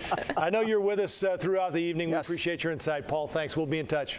Now we're going to prep again for an update for our viewers watching CBS News national coverage. That starts in just a few seconds, so stay with us.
CBS News Chicago election headquarters. This is an America Decides update. Good evening. Polls have been closed for about 90 minutes, and early results are starting to come in now. Let's take a look at the race for Cook County State's Attorney. You can see some of the results here. Again, this is with about half of the vote in. This is about the spread that it's been most of the night. Eileen O'Neill Burke with a sizable lead over Bob Fioretti. Our Megan Hickey is live with O'Neill Burke's watch party in River North tonight. Megan. Right, Joe and Erica, no sign of her yet. Her campaign manager tells us she's waiting at a nearby hotel until more of that vote comes in. But I can tell you that the crowd here is growing. It has been growing since those preliminary numbers came out, showing her with a pretty significant lead. We've also got a crew heading over to the Bob Fioretti camp, so we'll bring you the latest as we get those official numbers. Thanks, Megan. Well, voter turnout, a big story. Our Darius Johnson is live at the Supersite in the Loop. Darius. Hey there, we've been here since around 5 o'clock, and I can tell you some of the voters who are walking out right now were some of the last voters in line when we first arrived. So a total of about 3 hours from the end of the line to casting their ballot and then making their way out. Once again, all of these people in line will be able to exercise their right to vote tonight, so we'll see what the future holds. We're live at the Supersite. I'm Darius Johnson, CBS News Chicago. Thank you, Darius. Our political reporter Chris Ty is live in the Interactive Election Center with more results for us, Chris. That's right, Joe and Erica. Let's go to Indiana, where Mike Braun, who is the current U.S. Senator for the state of Indiana, looks like he's headed to the governor's mansion with ease. He's got a pretty commanding 14-point lead over his Democratic challenger, Jennifer McCormick. Let's keep you in Indiana and go to Indiana's 1st congressional district right up here in the northwest pocket. Incumbent Frank Marvan, the Democrat, looks to be in commanding lead, 12-point lead over his Republican challenger, Randy Niemeyer. That district has been Democrat for 40 years. In Illinois, the 17th congressional district is located right up here in the northwest pocket of the state, Rockford down to the Quad Cities, down to Bloomington. Eric Sorensen is the Democratic incumbent. He has a 5-point lead, give or take, here with just about, what do we have, 17% of the vote in. Finally, in Illinois, Kamala Harris with a commanding lead over Donald Trump, as you might expect. Joe Biden won this state by 17 points last time. She's leading by 20 at this hour. Joe and Erica. All right, Chris, thank you very much. We'll be keeping an eye on all of these local races. We have our guests as well with us right here on our digital streaming service, CBS News Chicago. Our election coverage continues here with Nora O'Donnell in New York. We'll see you on the stream.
We begin here with live pictures from the Palm Beach County Convention Center in Florida. Former President Donald Trump's election party being held there.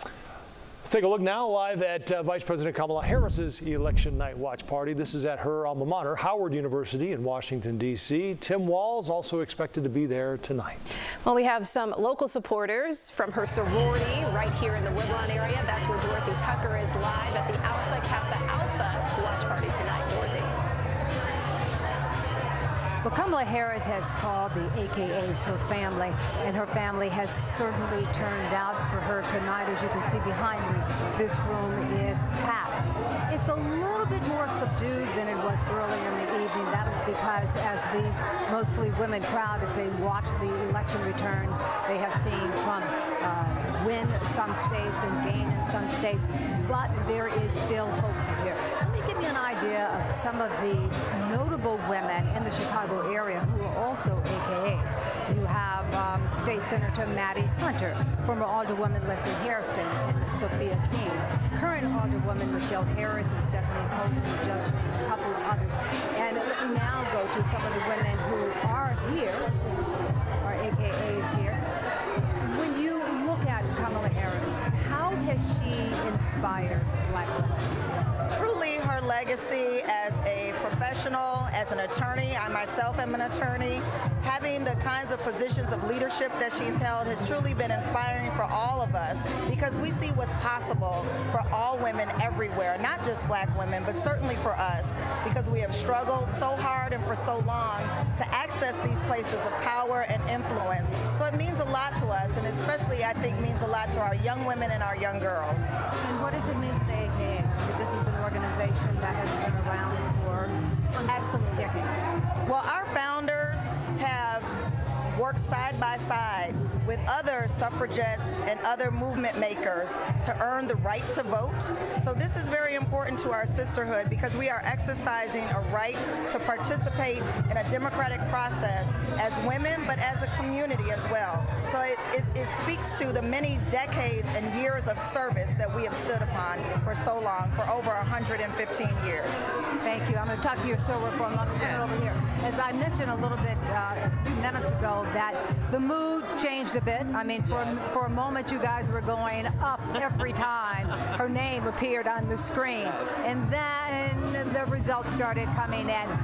What are you feeling now? Well, me personally, I am very anxious about what is happening and reading the electoral votes. But as we know, it's not over yet, right? So we haven't gotten over the West Coast, and we haven't gotten Texas and all these other areas. But it is very tremendous, like just shakes and fear, because he is so close right now to the 270, and you just wonder. But we know that every point, every electoral vote counts, and so I'm just waiting for that hour where we can feel a little bit better. And it's early. Yes, it is early. That's what everybody keeps saying. It's early. You're going to be here a while. All right, Joe and Erica, back to you. Thank you, Dorothy. Well, now let's talk about one of those battleground states we've been mentioning all night. Let's look at the numbers in neighboring Wisconsin. Right now, with about 10% of the vote in, Donald Trump with 50% leading Harris. Sabrina Franza continues our coverage tonight at a Wisconsin Republican party in suburban Milwaukee. Hi, Sabrina. Hey, Joe, Erica. Yes, we're in Milwaukee, which is just a little while away from Milwaukee, Wisconsin, which, as you remember, was the host city of the RNC. A lot of the people here are still wearing some of that Republican convention swag as they make their way into the ballroom at the Ingleside Hotel. All of the folks that are in this room are hoping for a Trump-Vance victory tonight, expecting, especially in the state of Wisconsin, for those results to come in probably sometime early tomorrow morning, but every single time they get wind of possibly another state going in the Republicans' favor, cheers erupting in this room. There is some recount to be had in Milwaukee specifically.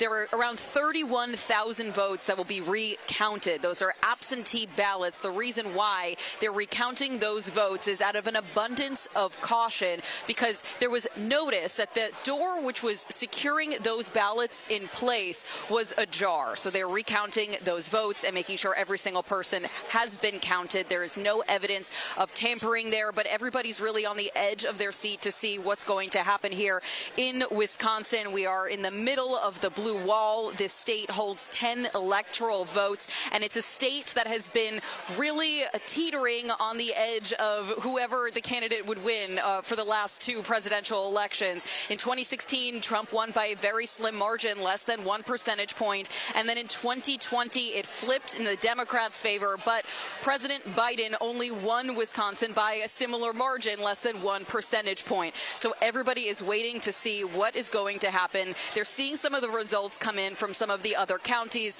Milwaukee has not given any of its results yet. Part of the reason for that was that 31,000 votes that'll be recounted. And they were not able to open any of those absentee ballots until earlier this morning, which might slow down the process a little bit. So people are here. They're ready to celebrate, but they are cautiously optimistic before doing so as those results start coming in. Joe, Erica. All right, Sabrina, thank you very much. Now let's bring our guests back in, Leslie and Leslie here. All right, so let's start talking about sort of the mood shift here. Obviously, it's still early in the night, but we've seen some of these states, including Georgia, with about 75% in, and a subdued tone for some of the Harris supporters. So starting with you, Leslie, what's your take? I think, people are just, they're still hopeful. Oh, your mic fell off. They're still hopeful, but they recognize that it might not be the big win that they thought. But then they do hope that it happens. I think because it's disappointing, as I heard some of the people say, to think that we would go back as a society, and I think that is the negative that people are taking away. I listened to what former Governor Jim Edgar said, and it's that whole thing that someone like Donald Trump could represent the president of the United States of America and not include me. And I think that's what we're hearing, that we're not a part of this United States of America, and that anything that he does is acceptable, be it legal or not, convicted or not. But if it were someone like me that had the same behavior as him, there is no way on this earth that I would be elected to president. I think that's the most disappointing thing. And so the fact that this could be a reality, that this is who is going to represent us but does not speak for us, is hurtful. Leslie, how do you address that as far as we asked the question of Governor Edgar there? How does Donald Trump do this? I mean, I really don't know that anyone else, any kind of populist candidate like him would have the kind of control over a party that he does. It's interesting. I don't see it as just like control over a party. It's people are making choices based on what they want their government to do. And if you listen carefully what Trump has said, he says he'll work for you, not himself. And we see every day what happens in our government. Illinois is a poster child for this, where we have politicians who are working for themselves and not the people that elect them. And actually, if we think and really look at what Trump did when he was in office, he said he was going to protect the border. He did that. He said he was going to bring prices down. He did that. So people look at his deeds, maybe not necessarily his words. And I think we have to look at the really broad coalition of people Trump has brought in. I mean, he's been endorsed by Joe Rogan, RFK Jr., Megyn Kelly, Elon Musk. I mean, just think of a lot of people who were Democrats or who were anti-Trumpers before, and they have all come now because they think he is a better choice. With respect to the conviction kind of things, I personally think that this was a weaponization of the U.S. justice system. They went after Trump for things that even the banks, in the case of the New York case, said that there was no one harmed. They were trying to hurt him, and Joe Biden had documents in his garage, and nothing happened with him. So there's kind of been a two-tiered justice system in some cases. I think the regular voters see this. You couldn't possibly believe that. Oh, he absolutely. has been openly blatant about sexually harassing and touching women. That is not a two-tiered system. His behavior is apprehensible. It is. And, you know, you said we talked about this. You liked some of his policies. He wanted to build a wall to keep people out. How does that bring us together as Americans? And what I'm saying, and yes, everybody are flawed, but he has shown us a side that has been so divisive. We have no control over our country if we don't have a way to control our border. We have people coming in. No other country in the world has this. And our leaders, and you know, some of our leaders, you go to their homes, they have walls around their homes. But we have we have an open border on the southern border. You know, we don't have an open border because then people would be able to pour in freely. And what happens is the Border Patrol stops between 100,000 and 200,000 people a month. So it's not wide open so that anyone who wants to come in can. But 12 million well, have but come in. Not just that, but you have under his control when you have people going hunting people trying to cross the border. What do you mean? They've got people. They've had people on horses trying to stop people from coming in. Inhumane ways of treating people. I think that was a misconstrued photo. I think that actually has been debunked. Well, okay. The next question, Leslie, would be that we had a bipartisan plan that was drawn up by the most conservative senator. You know all of this, and Donald Trump shot it down. It's still allowed up to 5,000 immigrants to come in every month before they started turning them around. And so that's not closing the border. That's not controlling it. And frankly, you know, we look at some of these numbers for Kamala Harris. One of her jobs was to control the border. That was a job that Joe Biden gave her early on. And she would say... We're actually talking about an agreement having been reached by both parties to say, this is how we can solve this problem. But it doesn't solve it. And yet, how does it solve it? He was the one that killed it.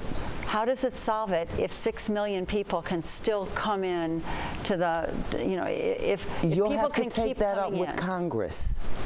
They are the ones that came up. Those are the people that we elected to make these decisions for us. So Donald Trump doesn't vote on this. And I think what he did was, what people started to hear was, this doesn't stop the problem. It still allows a certain number of people to come in undocumented. And what we need to do is first control the border and then work to make sure that the people who are here have a path to citizenship, who are good citizens, or could be good citizens, and to deport the people who are criminals. Well, you spoke earlier about some of these examples, factual examples, though, of certain, like an illegal immigrant who killed a woman. But that's not the majority of the people that are coming in. So when you talk about those, they're more the exception to the rule. So how do you justify then using that as an example to say this is the reason why we have to have completely closed borders? So we still have an immigration system, and there are legal ways to come in. And frankly, if you talk to legal immigrants who've gone through the system and become citizens, they're not happy that people can just walk in and get free places to live, free cell phones, free everything. Look at what is happening in the city of Chicago. You know, just as an example, there are migrants who've been put up in hotels. But this is part of our policy. It's part of our immigration policy, which allows people to come and claim amnesty, and then they're supposed to be. Again, this is something that I think has been kicked down the road so long by so many administrations, and then just each president, whoever's in, does whatever they want in an executive order. Hang on, let me finish, because in my opinion, there could be a way for our elected officials to get together and figure this out. It's been, I mean, Ronald Reagan, you go back to him, and he allowed for, you know, people to 8 million, I think. So my question is, why not have 3 areas, one in McAllen, one at El Paso, and one in Laredo, where if you're going to claim asylum, this is where you need to show up. You're adjudicated right there. We build and then we figure it out. And no one seems to want to address this in any meaningful way. So I think it's because, so you mentioned Reagan and 8 million. We've had 12 million come in so far. I mean, it is stressing every part of our system. And people who live here and work here, who are citizens, are actually taking second seat to people who are migrants. They're taking jobs jobs. If you actually look into the unemployment numbers, migrants are taking jobs that citizens should have. So it's rippling through. I have to stop you on that again, because this is what happened. I'll speak to Chicago. This is what happened when our Hispanic population started. This is a fact. When it started growing in the city of Chicago, way back in the 90s, and they told, well, the Hispanics are coming into the city and they're taking your jobs. They're taking no jobs. We were building jobs. We were creating jobs. And so unless, again, you've done the numbers, you've done the statistics, you cannot say anybody is taking jobs. So I'm just going to say crime is up all throughout the country. It's not just U.S. citizens who are creating the crime. We've seen pictures on the news in New York, illegal migrants attacking police, attacking people walking down the street. We heard about an illegal migrant in Chicago killed a Jewish man walking into a synagogue just in this last week or week and a half. This is happening everywhere. And so I guess, to your question about why can't we solve it, we should be able to solve it. But we don't solve it by having a completely open border. And actually what's happening... I don't think our question was why can't we solve it. I think the point is we can solve it. We have to have the willpower to do so. We do. Just today at Navy Pier, a disgruntled employee killed 2 people. He was not an immigrant. So there is violence. Violence is around. I don't know what it is in Lincolnshire, but I am familiar with what it is in the city of Chicago. And it's not all being created by immigrants. And there are generally, though, to say the statement that violence is up everywhere, we get stats from CPD and we track, particularly in the city, but also you could speak to different major cities across the country, and there are certain crime rates that are actually down. Robberies, carjackings may be up, but murders and other violent crimes are down. So I think that we have to speak in specifics here to make sure we understand the point of, if we're addressing this, crime in general is not up everywhere. Yeah, and last night we had a police officer killed by a citizen of Chicago, not an immigrant. Do we know that? Yes, we know that. We know that. Well, I got it from the news. I think to your question, if you're in a house that's flooding, the first thing you have to do is stop the flow of water in, and then you have to start to figure out how you clean it up. And we cannot have this many people come in undocumented. They're not all here seeking asylum. There are cartels who are paying people to come in, and there are children that are being trafficked as a result of it. And it's completely true. I think it's 350,000 children are now missing who were sent in here. And so there are certainly solutions, and possibly Trump's solution isn't the only one, but just allowing it to continue is not a good solution either. I think this is a good example of where a lot of voters stand and where voters disagree on some issues, particularly with regard to immigration. But we do have to turn now to the Republican Watch Party. That's where our Charlie DeMar is live in Orland Park. Charlie.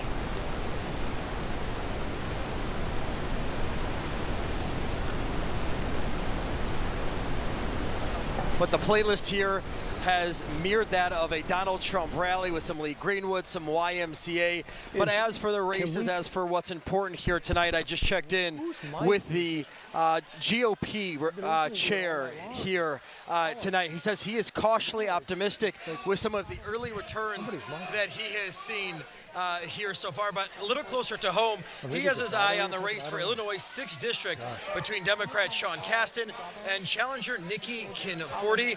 That's the 6th district, which includes parts of Orland Park. We'll, of course, be with the GOP here in Cook County, keeping an eye on those local races, and, of course, what everyone has their eyes on, the race to the White House, guys. Thanks, Charlie. All right, Marie Saavedra, downtown, where the Democrats are gathering tonight. Marie. Joe and Erica, a lot of cheers went up in the room when one of the networks we're watching called Illinois for Kamala Harris. It's feeling festive in here, but the tone we're hearing from a lot of people is also cautiously optimistic. We did get paid a visit by Senator Dick Durbin and also Lieutenant Governor Juliana Stratton.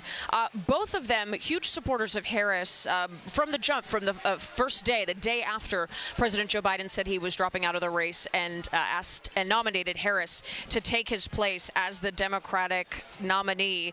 Now, Juliana Stratton, I want to specifically talk about the lieutenant governor. She's done a lot of ground game. Not so much in Illinois, since it seemed like a lock-in as a blue state, but up in Wisconsin, just this past weekend, she was with some Evanston voters who volunteered their time to go up to Kenosha, Wisconsin, and knock doors for Harris. We talked to her today about the strong support that we're seeing in these voter turnout numbers from women, especially between the ages of 25 and 44. I asked her what she thought that those numbers tell us, and here's what she had to say. Well, women are activated. I mean, women are angry. Women have seen our rights taken away. I'm a mother of 4 daughters, and I'm still angry that my daughters have now fewer rights than I do. And so women are coming out because we are saying that we want to make sure that there is somebody who is leading this country who's not going to take us backwards, but who's going to protect our freedoms, and that's what Kamala Harris has made very clear that she's going to do. So women are motivated.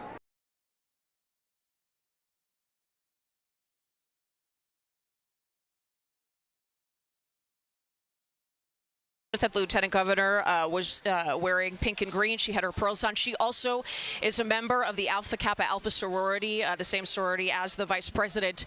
She said, as a mother of 4 daughters, this is such an important election for her.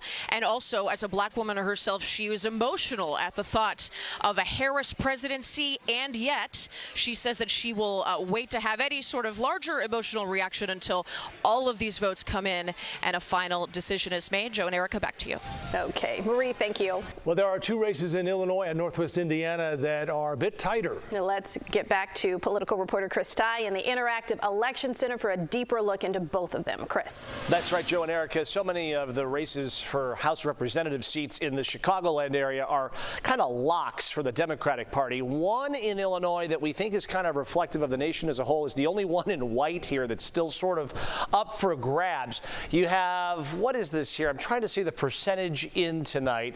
But anyway, right now you have Eric Sorensen, who is the Democratic incumbent, with a narrow lead over Joe McGraw, the Republican challenger. He is a judge up in the northwest pocket of the state. 30% of the vote is in. I see it now. That is one race we're going to be watching very, very closely. Let's go across just over the Indiana border, the white race here, the county in white or the district in white, because this one is still a little too close to call. It's a 10-point lead for the Democrat Frank Marvan, who is the incumbent here. This is a district that has been blue, solidly blue, for 4 decades.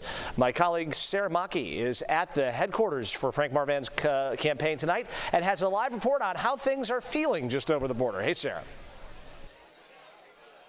Yeah, hey, things are feeling really good. The energy is really high out here. Mr. Marvan just walked outside, but I think we might have some video of him as he was coming in to greet a lot of his supporters. He was initially in the back of this Union Hall for a lot longer than he originally thought. He was hopeful that the results would be coming in and that he could come out earlier, but we were back there, the only station back there, as he was talking to some of his top campaign leaders, and they were telling him at that time that they were getting results a lot slower than they had hoped because of the lines. They said that when the polls closed here 6 p.m. that there were a lot of times 30 people or more in those polling locations waiting to get in. So they said they had a little bit of a delay in getting some of those early results, but obviously they are feeling confident enough that he is out here right now. He's been meeting with a lot of his supporters. It is a family affair. His parents are here. His wife has been walking around holding a baby. So again, energy very high. We should be hopefully continuing to follow this and to hear more from him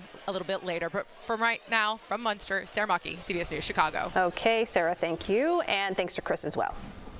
We are going to prep now for an update on our CBS local station here on CBS News Chicago. That's where our national coverage has been on TV. And we'll be back with you here on the stream, but you'll see that update as well. See you in a few minutes.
CBS News Chicago election headquarters. This is an America Decides update. Great to have you with us. You probably saw just a few minutes ago CBS projecting Vice President Kamala Harris winning in Illinois. And her sorority sisters are hoping to share in an historic night. Our Dorothy Tucker is live in Woodlawn, where Alpha Kappa Alpha sorority sisters have gathered for a viewing party. Dorothy. Well, this room is packed with AKAs, but it has been a roller coaster of emotions. These women, though, have a very positive attitude. They say no matter what happens, they will claim some victory. We have a black woman that is running for president, and it looks like she's doing pretty good right now, and so I'm so excited. The excitement is clearly in the air. It's a whole totally different vibe, because it's one thing when it's a black man, it's a whole nother thing when it's a black woman that looks like me that I connect with. Now, these sisters say they are prepared for a long and nail-biting night. Joe, Erica. Thanks, Dorothy. Now, Republicans are gathered in Orland Park tonight. Let's go to Charlie DeMar, who was with them. Charlie. And Joe and Erica, people are in a good mood here. I'm sure you can see behind me all those red hats. We've seen a lot of merchandise being worn outside. There's some merchandise even being hawked for sale as people are coming in. I just checked in with Illinois GOP Chairman, Cook County GOP Chairman, rather, Sean Morrison. He says that he's cautiously optimistic with some of these early returns that he's seen, and he also has his eye on that 6th district race between incumbent Sean Casten and Nikki Conforti. Just another race that people here are watching closely. Back to you guys. Thanks, Charlie. Let's talk about the Cook County State's Attorney race now. Eileen O'Neill Burke has a large lead over Bob Fioretti, as we call him. There's a live look at her watch party in River North. She's expected to speak to reporters shortly. And one of the most closely watched races in Chicago is for the city's first ever elected school board as well. Our Tara Molina is live inside the Chicago Teachers Union headquarters. Tara. That's right, guys. This is a historical race for the city of Chicago. It's the city's first chance to have a say in how its school district is run and how its taxpayer money is spent. Especially relevant right now as this district faces a $500 million budget deficit heading into the upcoming year. The CTU with a very vested interest in this race. We're going to continue to bring you the very latest live. Back to you guys in the studio. Thank you, Tara. All night, our election coverage continues here. First with Nora O'Donnell in New York. You can join us on our digital streaming network, CBS News Chicago. We'll see you soon.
get you updated on the Cook County State's Attorney's race. That has been called for Eileen O'Neill Burke. She had a large lead over Bob Fioretti for all of the night, and now we can officially say it has been called for O'Neill Burke. In fact, she's speaking right now. Let's listen in. Joy, and we could not be more thrilled with the people that you have grown up to be. The best job and the most important job I will ever have is being your mom.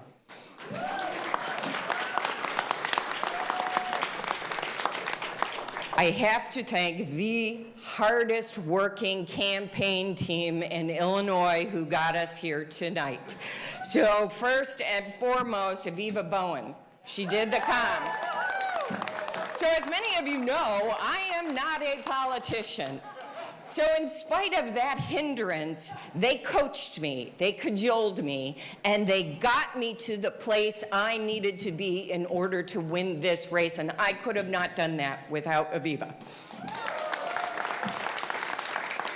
Our fundraising team of New Chicago with Tracy Mayfield, Christina Nowinski, and Tom Bowen blew the doors off fundraising. They fundraised more than anybody ever anticipated could be done. My campaign manager, Don Black, has truly been a blessing.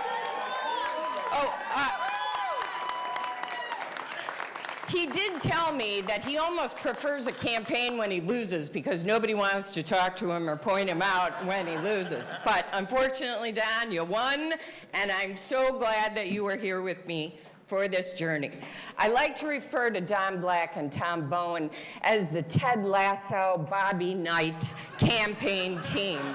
And if any of you knows either one of them, you already know who's Ted Lasso and who's Bobby Knight.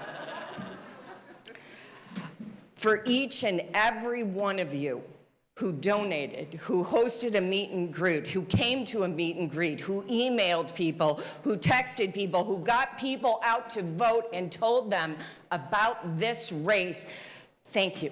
We would not be here tonight. Your belief in me was the foundation for this victory. So thank you, thank you, thank you.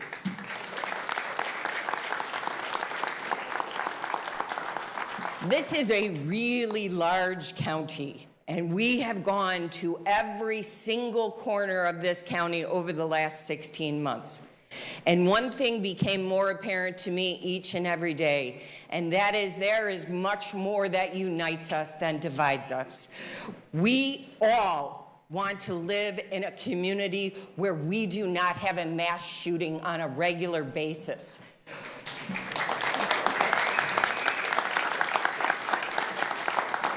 We all want to live in a community where people and businesses can thrive when they are unencumbered by fear of being victimized. We all want to live in a community where children can go outside and play, regardless of what zip code you live in. We all want that.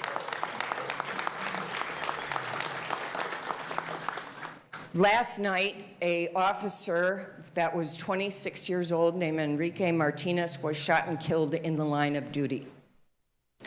I know that was a gut punch to so many of us. And it was to me. My dad, my grandfather, and my great-grandfather were all Chicago policemen. I know how dangerous that job is. And I know, and so do you, the sacrifice that each and every officer makes when they take the oath to serve and protect. My heart is broken for the Martinez family today, but my spirit is not broken. We will get assault weapons off of the street, and we will make this community safer for everyone.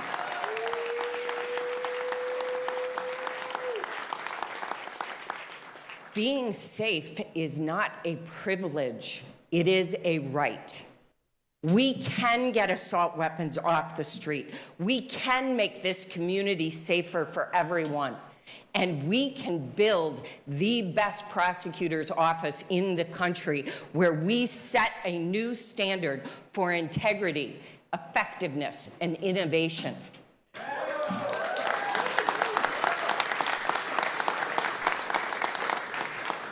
Whether you voted for me or not, I promise you this. I will work tirelessly as your state's attorney. The state's attorney's office has a noble mission to represent the victims, to uphold the law, and to make justice accessible for everyone. That is a mission I will undertake with humility and dedication. The way to predict the future is to create it. And today, I am telling you, together, we are going to create something extraordinary. Thank you. Thank you for your faith in me. Thank you for believing in a safe, thriving Cook County. Now the work begins. Thank you.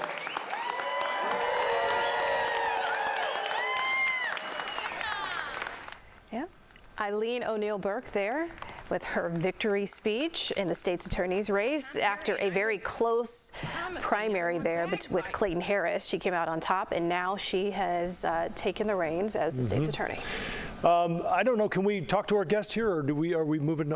Okay, let's bring in. I'd like to ask Leslie Hairston here what you think about. Here we go. What's going to happen here differently without Kim Foxx in that office, with Eileen O'Neill Burke in?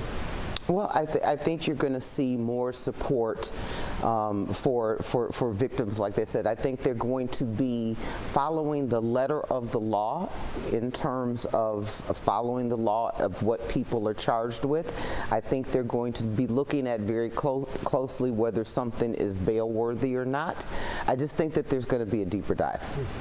So a lot of the criticism for the state's attorney was not pursuing certain classes of felonies, misdemeanors, all of those drug offenses.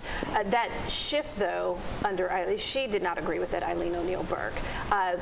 What are your thoughts on that in terms of the way that it disproportionately affected Black and brown communities? Well, when you have Black and brown people being disproportionately arrested, you're going to have that in the, and Chicago has a history of, beating confessions out of Black and brown people, has a history of lying about that. So this comes on top of that. I think you need to go somewhere in the middle. I mean, understanding that a lot of things were coerced, but there were some that were not. But you have to, I think the message that people want to hear is, I don't want to walk outside my door and be shot or hit in the head and not have anything done about it. All right, well, a few minutes ago, we heard from our Tara Molina reporting on the CPS election. We want to turn now to former school CEO Paul Vallas. He's in our newsroom. And Paul, as we chat with you, we're going to be looking through some of the results from tonight. What have you been watching in these races in particular? Well, what I'm hearing from the Urban Center, who was very active on behalf of a number of candidates, is that CTU may be in for a bad night, because at least 6 of the candidates that are leading right now are not CTU supported.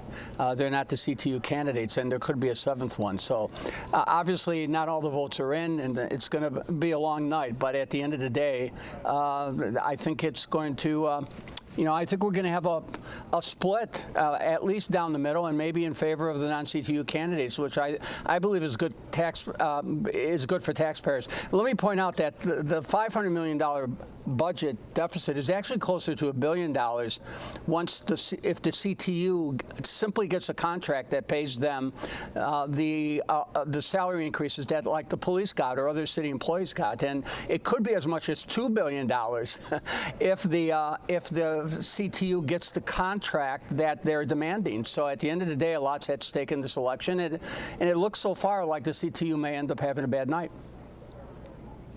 The role that the CEO, we of course know that there's been clashes between Mayor Brandon Johnson and Pedro Martinez. As someone who had that role previously, talk to us about the actual power that the CEO does have. And while you weren't in this situation, to have a board resign and now have those that are supported by a mayor who has spoken out against decisions that the current CEO has made.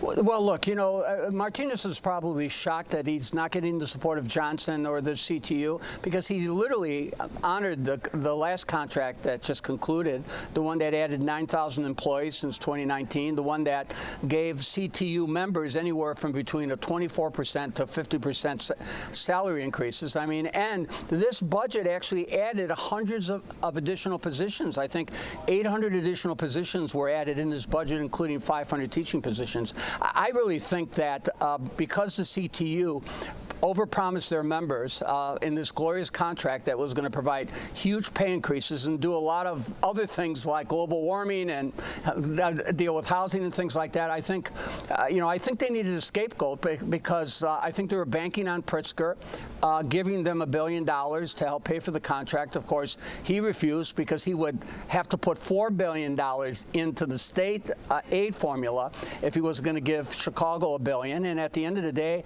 I think they're really scapegoating Martinez. I think it has to be as shocked as anyone that the CTU and the mayor would turn on him. Paul, what would you do if you were in the chair to address this deficit? And what would you do that you know will not be done here? Oh, well, I'll tell you exactly what I would do. First of all, that central office needs to be gutted. Close to 18% of the positions are not. They're not even in the school. There's the schools. There's 22,000 non-teaching positions in the school district. They're talking about not having enough librarians. Well, there's 22,000 non-teaching positions. That's 10,000 positions more than you have Chicago police officers at the end of the day. You've got to radically decentralize the district so the money, not just 54% of the dollars that taxpayers are paying, but rather 60, 70, 75% of the money is flowing to the local schools, and that's not happening. Back in 1995, we faced a similar crisis, and we were able to structurally balance the budget and in effect build surpluses because we focused on downsizing the bureaucracy and shifting the funding to the local level. And then, of course, finding ways to expand quality school choices. When you're trying to close charter schools, when you're trying to close magnet schools and select enrollment schools, when you're constantly disrupting the schools like they did during COVID, where they kept the schools closed for 78 consecutive weeks with catastrophic consequences, you lose enrollment. When you lose enrollment, you lose funding. So there is a pathway, but that pathway lies through the CTU, which is why they're so desperate. First of all, they're so desperate to defeat me, but why they're so desperate to get control of that school board. But there's a pathway out of this pending financial disaster. And I'll tell you, it's important that the city council understand that, because the city is subsidizing the schools on top of the 56% of property taxes they get, to the tune of $1 billion a year. So the city can't balance their budget as long as they're subsidizing the CTU. All right, Paul, thanks for all of your help and insight tonight. Thanks for having me. Now we want to turn back to political reporter Chris Ty in our interactive election center. Chris, I'm hoping you can take us through a balance of power when it comes to the Senate and the House at this point, because we know that there were several key races. Have there been any developments when it comes to those seats in the middle that you've been showing us that could be leaning either Democrat or Republican? Yeah, I'm going to get you to the Senate here in just a second, guys, I promise. And I want to get to a couple of quick states that now are coming into focus. I want to walk you through a couple swing states. None of the key 7 swing states have been called. Let's lead with that. But it is at this hour a very good night for Donald Trump at this point in the evening. Let's start to explain why. In the state of Georgia, the first state to close in the swing state category, Trump has a 4-point lead here. This is a state that we are looking at very closely. 81% of the vote is in. We are still waiting from a large percentage from Cobb County in suburban Atlanta, but it is trending very strongly in the Trump category. Let's move up to North Carolina, another state that there was a very competitive race, and then Trump has taken a pretty decisive 6-point lead here with, what do we have? It is 71% of the vote in. We're watching this one very closely. A little further up north, Pennsylvania, we're going to watch that all night. Of course, this one is critical. This was also neck and neck. Trump has taken about a 2-point lead here in just the last 25 minutes, but this This is very, very early, 51% of the vote in. Let's move our way closer to our neck of the woods, Michigan. Here is a story that Kamala Harris likes to tell. She has a 4-point lead right now with a fifth of the vote in. We're watching that very closely. A lot of vote outstanding in Metro Detroit. To Wisconsin now, our friends to the north. Here is where things stand. Couldn't be closer. It is 1.5 points in the Harris camp's favor tonight. This is about 43% in. We're going to take a closer look at the Senate race in Wisconsin in just a minute. Let's go to Iowa. That poll came out this weekend showing a 7-point lead for Kamala Harris. That certainly doesn't seem to be reflected here at the halfway point of tabulation to our state to the west in the Hawkeye State. And in Colorado, CBS News is now projecting Colorado for Kamala Harris. That brings, what is that, 10 electoral votes to her side of things, which brings her to 91, Trump to 178. That is the state of play with those big races. Joe and Erica, you asked about the Senate. Let's talk you through a few of those that are now looking like we have some clarity here. Bernie Moreno, the Republican challenger to Democrat Sherrod Brown in Ohio, has pulled ahead by 5 percentage points. Brown has been a multi-term senator from the Buckeye State. It is not looking good for him as Donald Trump is overperforming in Ohio. Meantime, in Texas, the Ted Cruz race is also coming into focus here at this hour. He has a 10-point lead over Colin Allred. And finally, in Wisconsin, our friends to the north have been watching this one very closely. This one is favoring the incumbent Tammy Baldwin. Eric Hovde, the self-funded businessman from up in Wisconsin, is trailing by 4 percentage points, guys. Hey, Chris, I'm wondering about Virginia on the presidential side. The Virginia presidential race. Yeah, what are you seeing on that? Let's pull that up. Zach, if we can take a look. The Virginia race, obviously, Joe, this was once kind of a flip of a coin. And, boy, look at this. You hit the nail on the head. 49.0. I mean, boy, if these exact numbers, the font is too small, honestly, to read it. But this is the definition of a dead heat. So we're continuing to watch this one as well with, what, 70% of the vote in. I mean, that could have serious ramifications for Harris. I mean, if Trump finds a way to hang on to Virginia, and it looks like he'll win North Carolina and Georgia, which would not be a surprise, Harris would have to run the blue wall, and then still that wouldn't be enough. She'd have, even with, yeah, I mean, I don't know that there's a path. She would have to, yeah. Well, but again, North Carolina and Georgia, they've been closed now for 3 hours. The North Carolina numbers are definitely tilting in Trump's direction, but I was looking closely at this, and the Raleigh-Durham area and in the Winston-Salem area, a lot of vote is still outstanding for her, but that's a big differential, 6 points. Okay. A lot of people were looking, before the night started on the broadcast side, Joe, you and I were talking about North Carolina. That could be a flip early, so could Georgia. I don't think anybody kind of had Virginia on their dance card to be in that category. But that does change the landscape seriously for the Harris campaign. All right, Chris, thanks very much. We'll be in touch. Now let's go to Dorothy Tucker. She's in Woodlawn at the Alpha Kappa Alpha sorority watch party. Dorothy, any change in the atmosphere out there, given where we stand? Yes, there has indeed been a change. I mean, people started arriving here about 7 o'clock this evening. Now they're into a little over 2 hours, and you can see behind me, they got some empty chairs. The crowds have kind of thinned out, and I think reality is setting in a little bit. This is going to be a very long night. But I want to talk about people who are here, not just women. There are also black men in this room. And joining me now is a gentleman who has come to the watch party. What is your name? Oh, my name is Carl Bryant. And for you, as a black man, what does this night mean, watching this black woman in this race? Well, I mean, this is a historic night. So we had to be around, the essence of black womanhood, the birthplace of black girl magic. There's no better place to watch such a historic event than with AKAs. At one point, we've heard the polls, and they have said that the percentage of black men were not going to vote for Harris. For you, in your world, what did you see? There was never any question for me. And if you think about it, we all had a mother, we all have our wives and our girlfriends, and they tell us what to do already, right? So it was an easy choice for me. There was nothing to think about. I think she's going to be a fantastic leader, and hopefully she'll be our next president. Thank you very much. And one of the things that the men and the women have told me over and over again, that no matter what the outcome of this race is, they still claim victory, the simple fact that Kamala Harris was here. Joe, Erica, back to you. Thanks, Drew. Let's bring our guests back in now and just get some final thoughts before we take another break for our TV cut-in. Leslie, let's start with you. Where we stand right now at 9:21. Well, we got our fingers crossed. We're going to watch these numbers, and we're going to continue to root for Kamala. Yeah. So there have been some surprises. We were talking about Virginia, Leslie, in terms of it being closer than one might expect. Still about 30% of the vote is out. But what do you think about sort of the turn of events right now, where it stands in Georgia and how close it is in Pennsylvania and even Virginia? I think it's just confirming what I think we talked about on the front end of this, which is to be very, very close. Georgia, North Carolina were kind of predicted to break for Trump.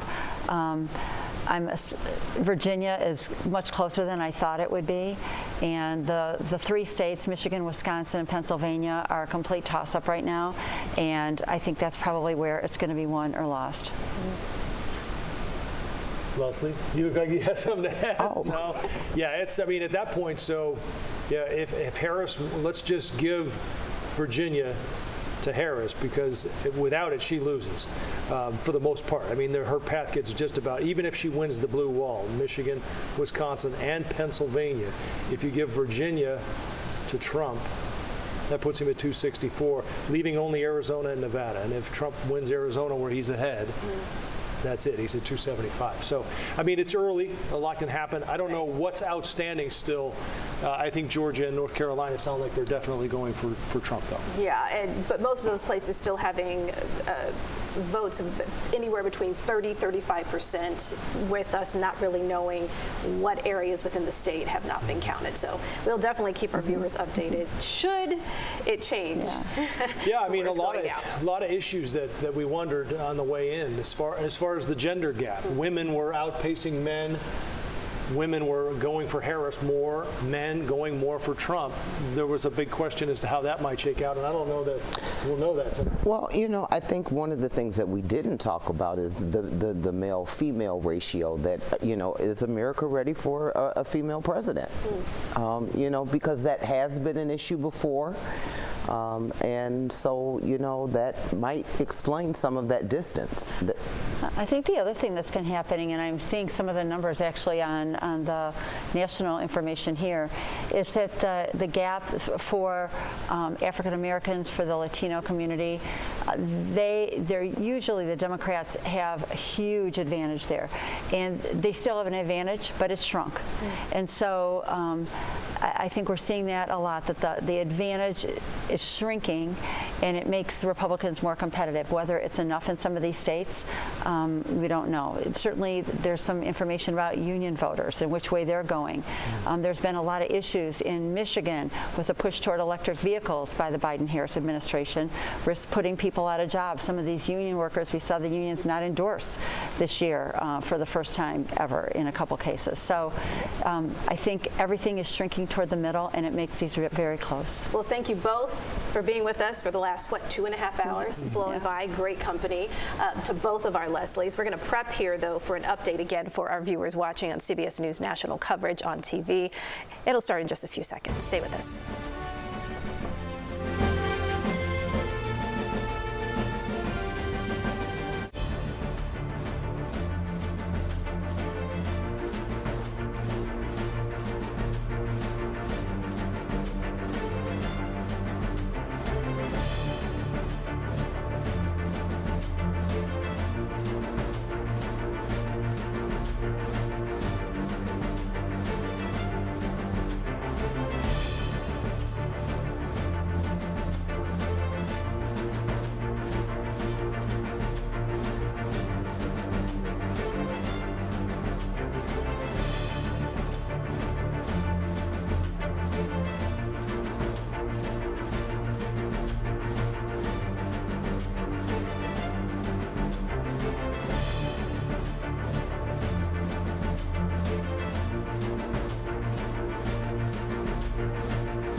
CBS News Chicago election headquarters. This is an America Decides update. Good evening. The results are coming in on this election night. Let's get right to some of the numbers. In the 1st congressional district in Illinois, AP just calling it for Jonathan Jackson. He was running against Marcus Lewis there. In the 6th district, Sean Casten, the incumbent, challenged by Nikki Conforti. You can see this is a much tighter race, but Casten is in the lead with 77% of the vote in. And let's turn to the 14th district. Lauren Underwood, the incumbent there, against James Martyr with about 60% of the vote in. Lauren with a sizable lead. Both sides are watching closely the numbers as they come in. Our Marie Saavedra is live at the Democratic Watch Party in River North tonight. Marie. Joe and Erica, a lot of cheers in the room as Illinois was called for Harris. But with this state locked in, you may not realize how much work that Illinois' elected officials have put in the battleground states. Governor J.B. Pritzker donating at least $2 million to Wisconsin's Democratic Party. Senator Tammy Duckworth was in Nevada last weekend for a local Senate race, but also for Harris. Secretary of State Alexi Janulius was in Michigan and Wisconsin last weekend. Finally, State Comptroller Susana Mendoza was in Pennsylvania. So all eyes are on that battleground states, even here in Illinois. Thanks, Marie. Our Sabrina Franza is live at a Republican watch party in Wisconsin, one of the 7 battleground states. Sabrina. We are right here in the middle of the blue wall here in Wisconsin. We're in Pewaukee, Wisconsin at this ballroom in this hotel where there are many people hoping for a Trump-Vance victory. One of them, Congressman Scott Fitzgerald, who is declaring victory here. We are not able to declare him the projected winner for re-election here in Wisconsin, but all of these folks are hoping for that as well as for a Trump-Vance victory. We'll keep you posted. All right. Thank you, Sabrina. From Wisconsin to Northwest Indiana, our Sarah Maki watching results come in there. Sarah? Sure, guys, we've been closely watching the Indiana 1st Congressional District, as have the supporters of incumbent Frank Mervan. I want to let you know, though, that some of these folks have been here for about 3 hours now. People who had previously been on their feet are taking a little seat because it has been a long night, and it is a long night that continues. Results coming in a lot slower than some people had hoped or had previously seen them come in, so we're going to continue to watch it all from here right now. Sarah Maki, live, CBS News, Chicago. Thank you, Sarah. Our election coverage continues here with Nora O'Donnell in New York. We'll be back with more coverage from Chicago coming up on CBS News Chicago at 10 o'clock. We'll see you then.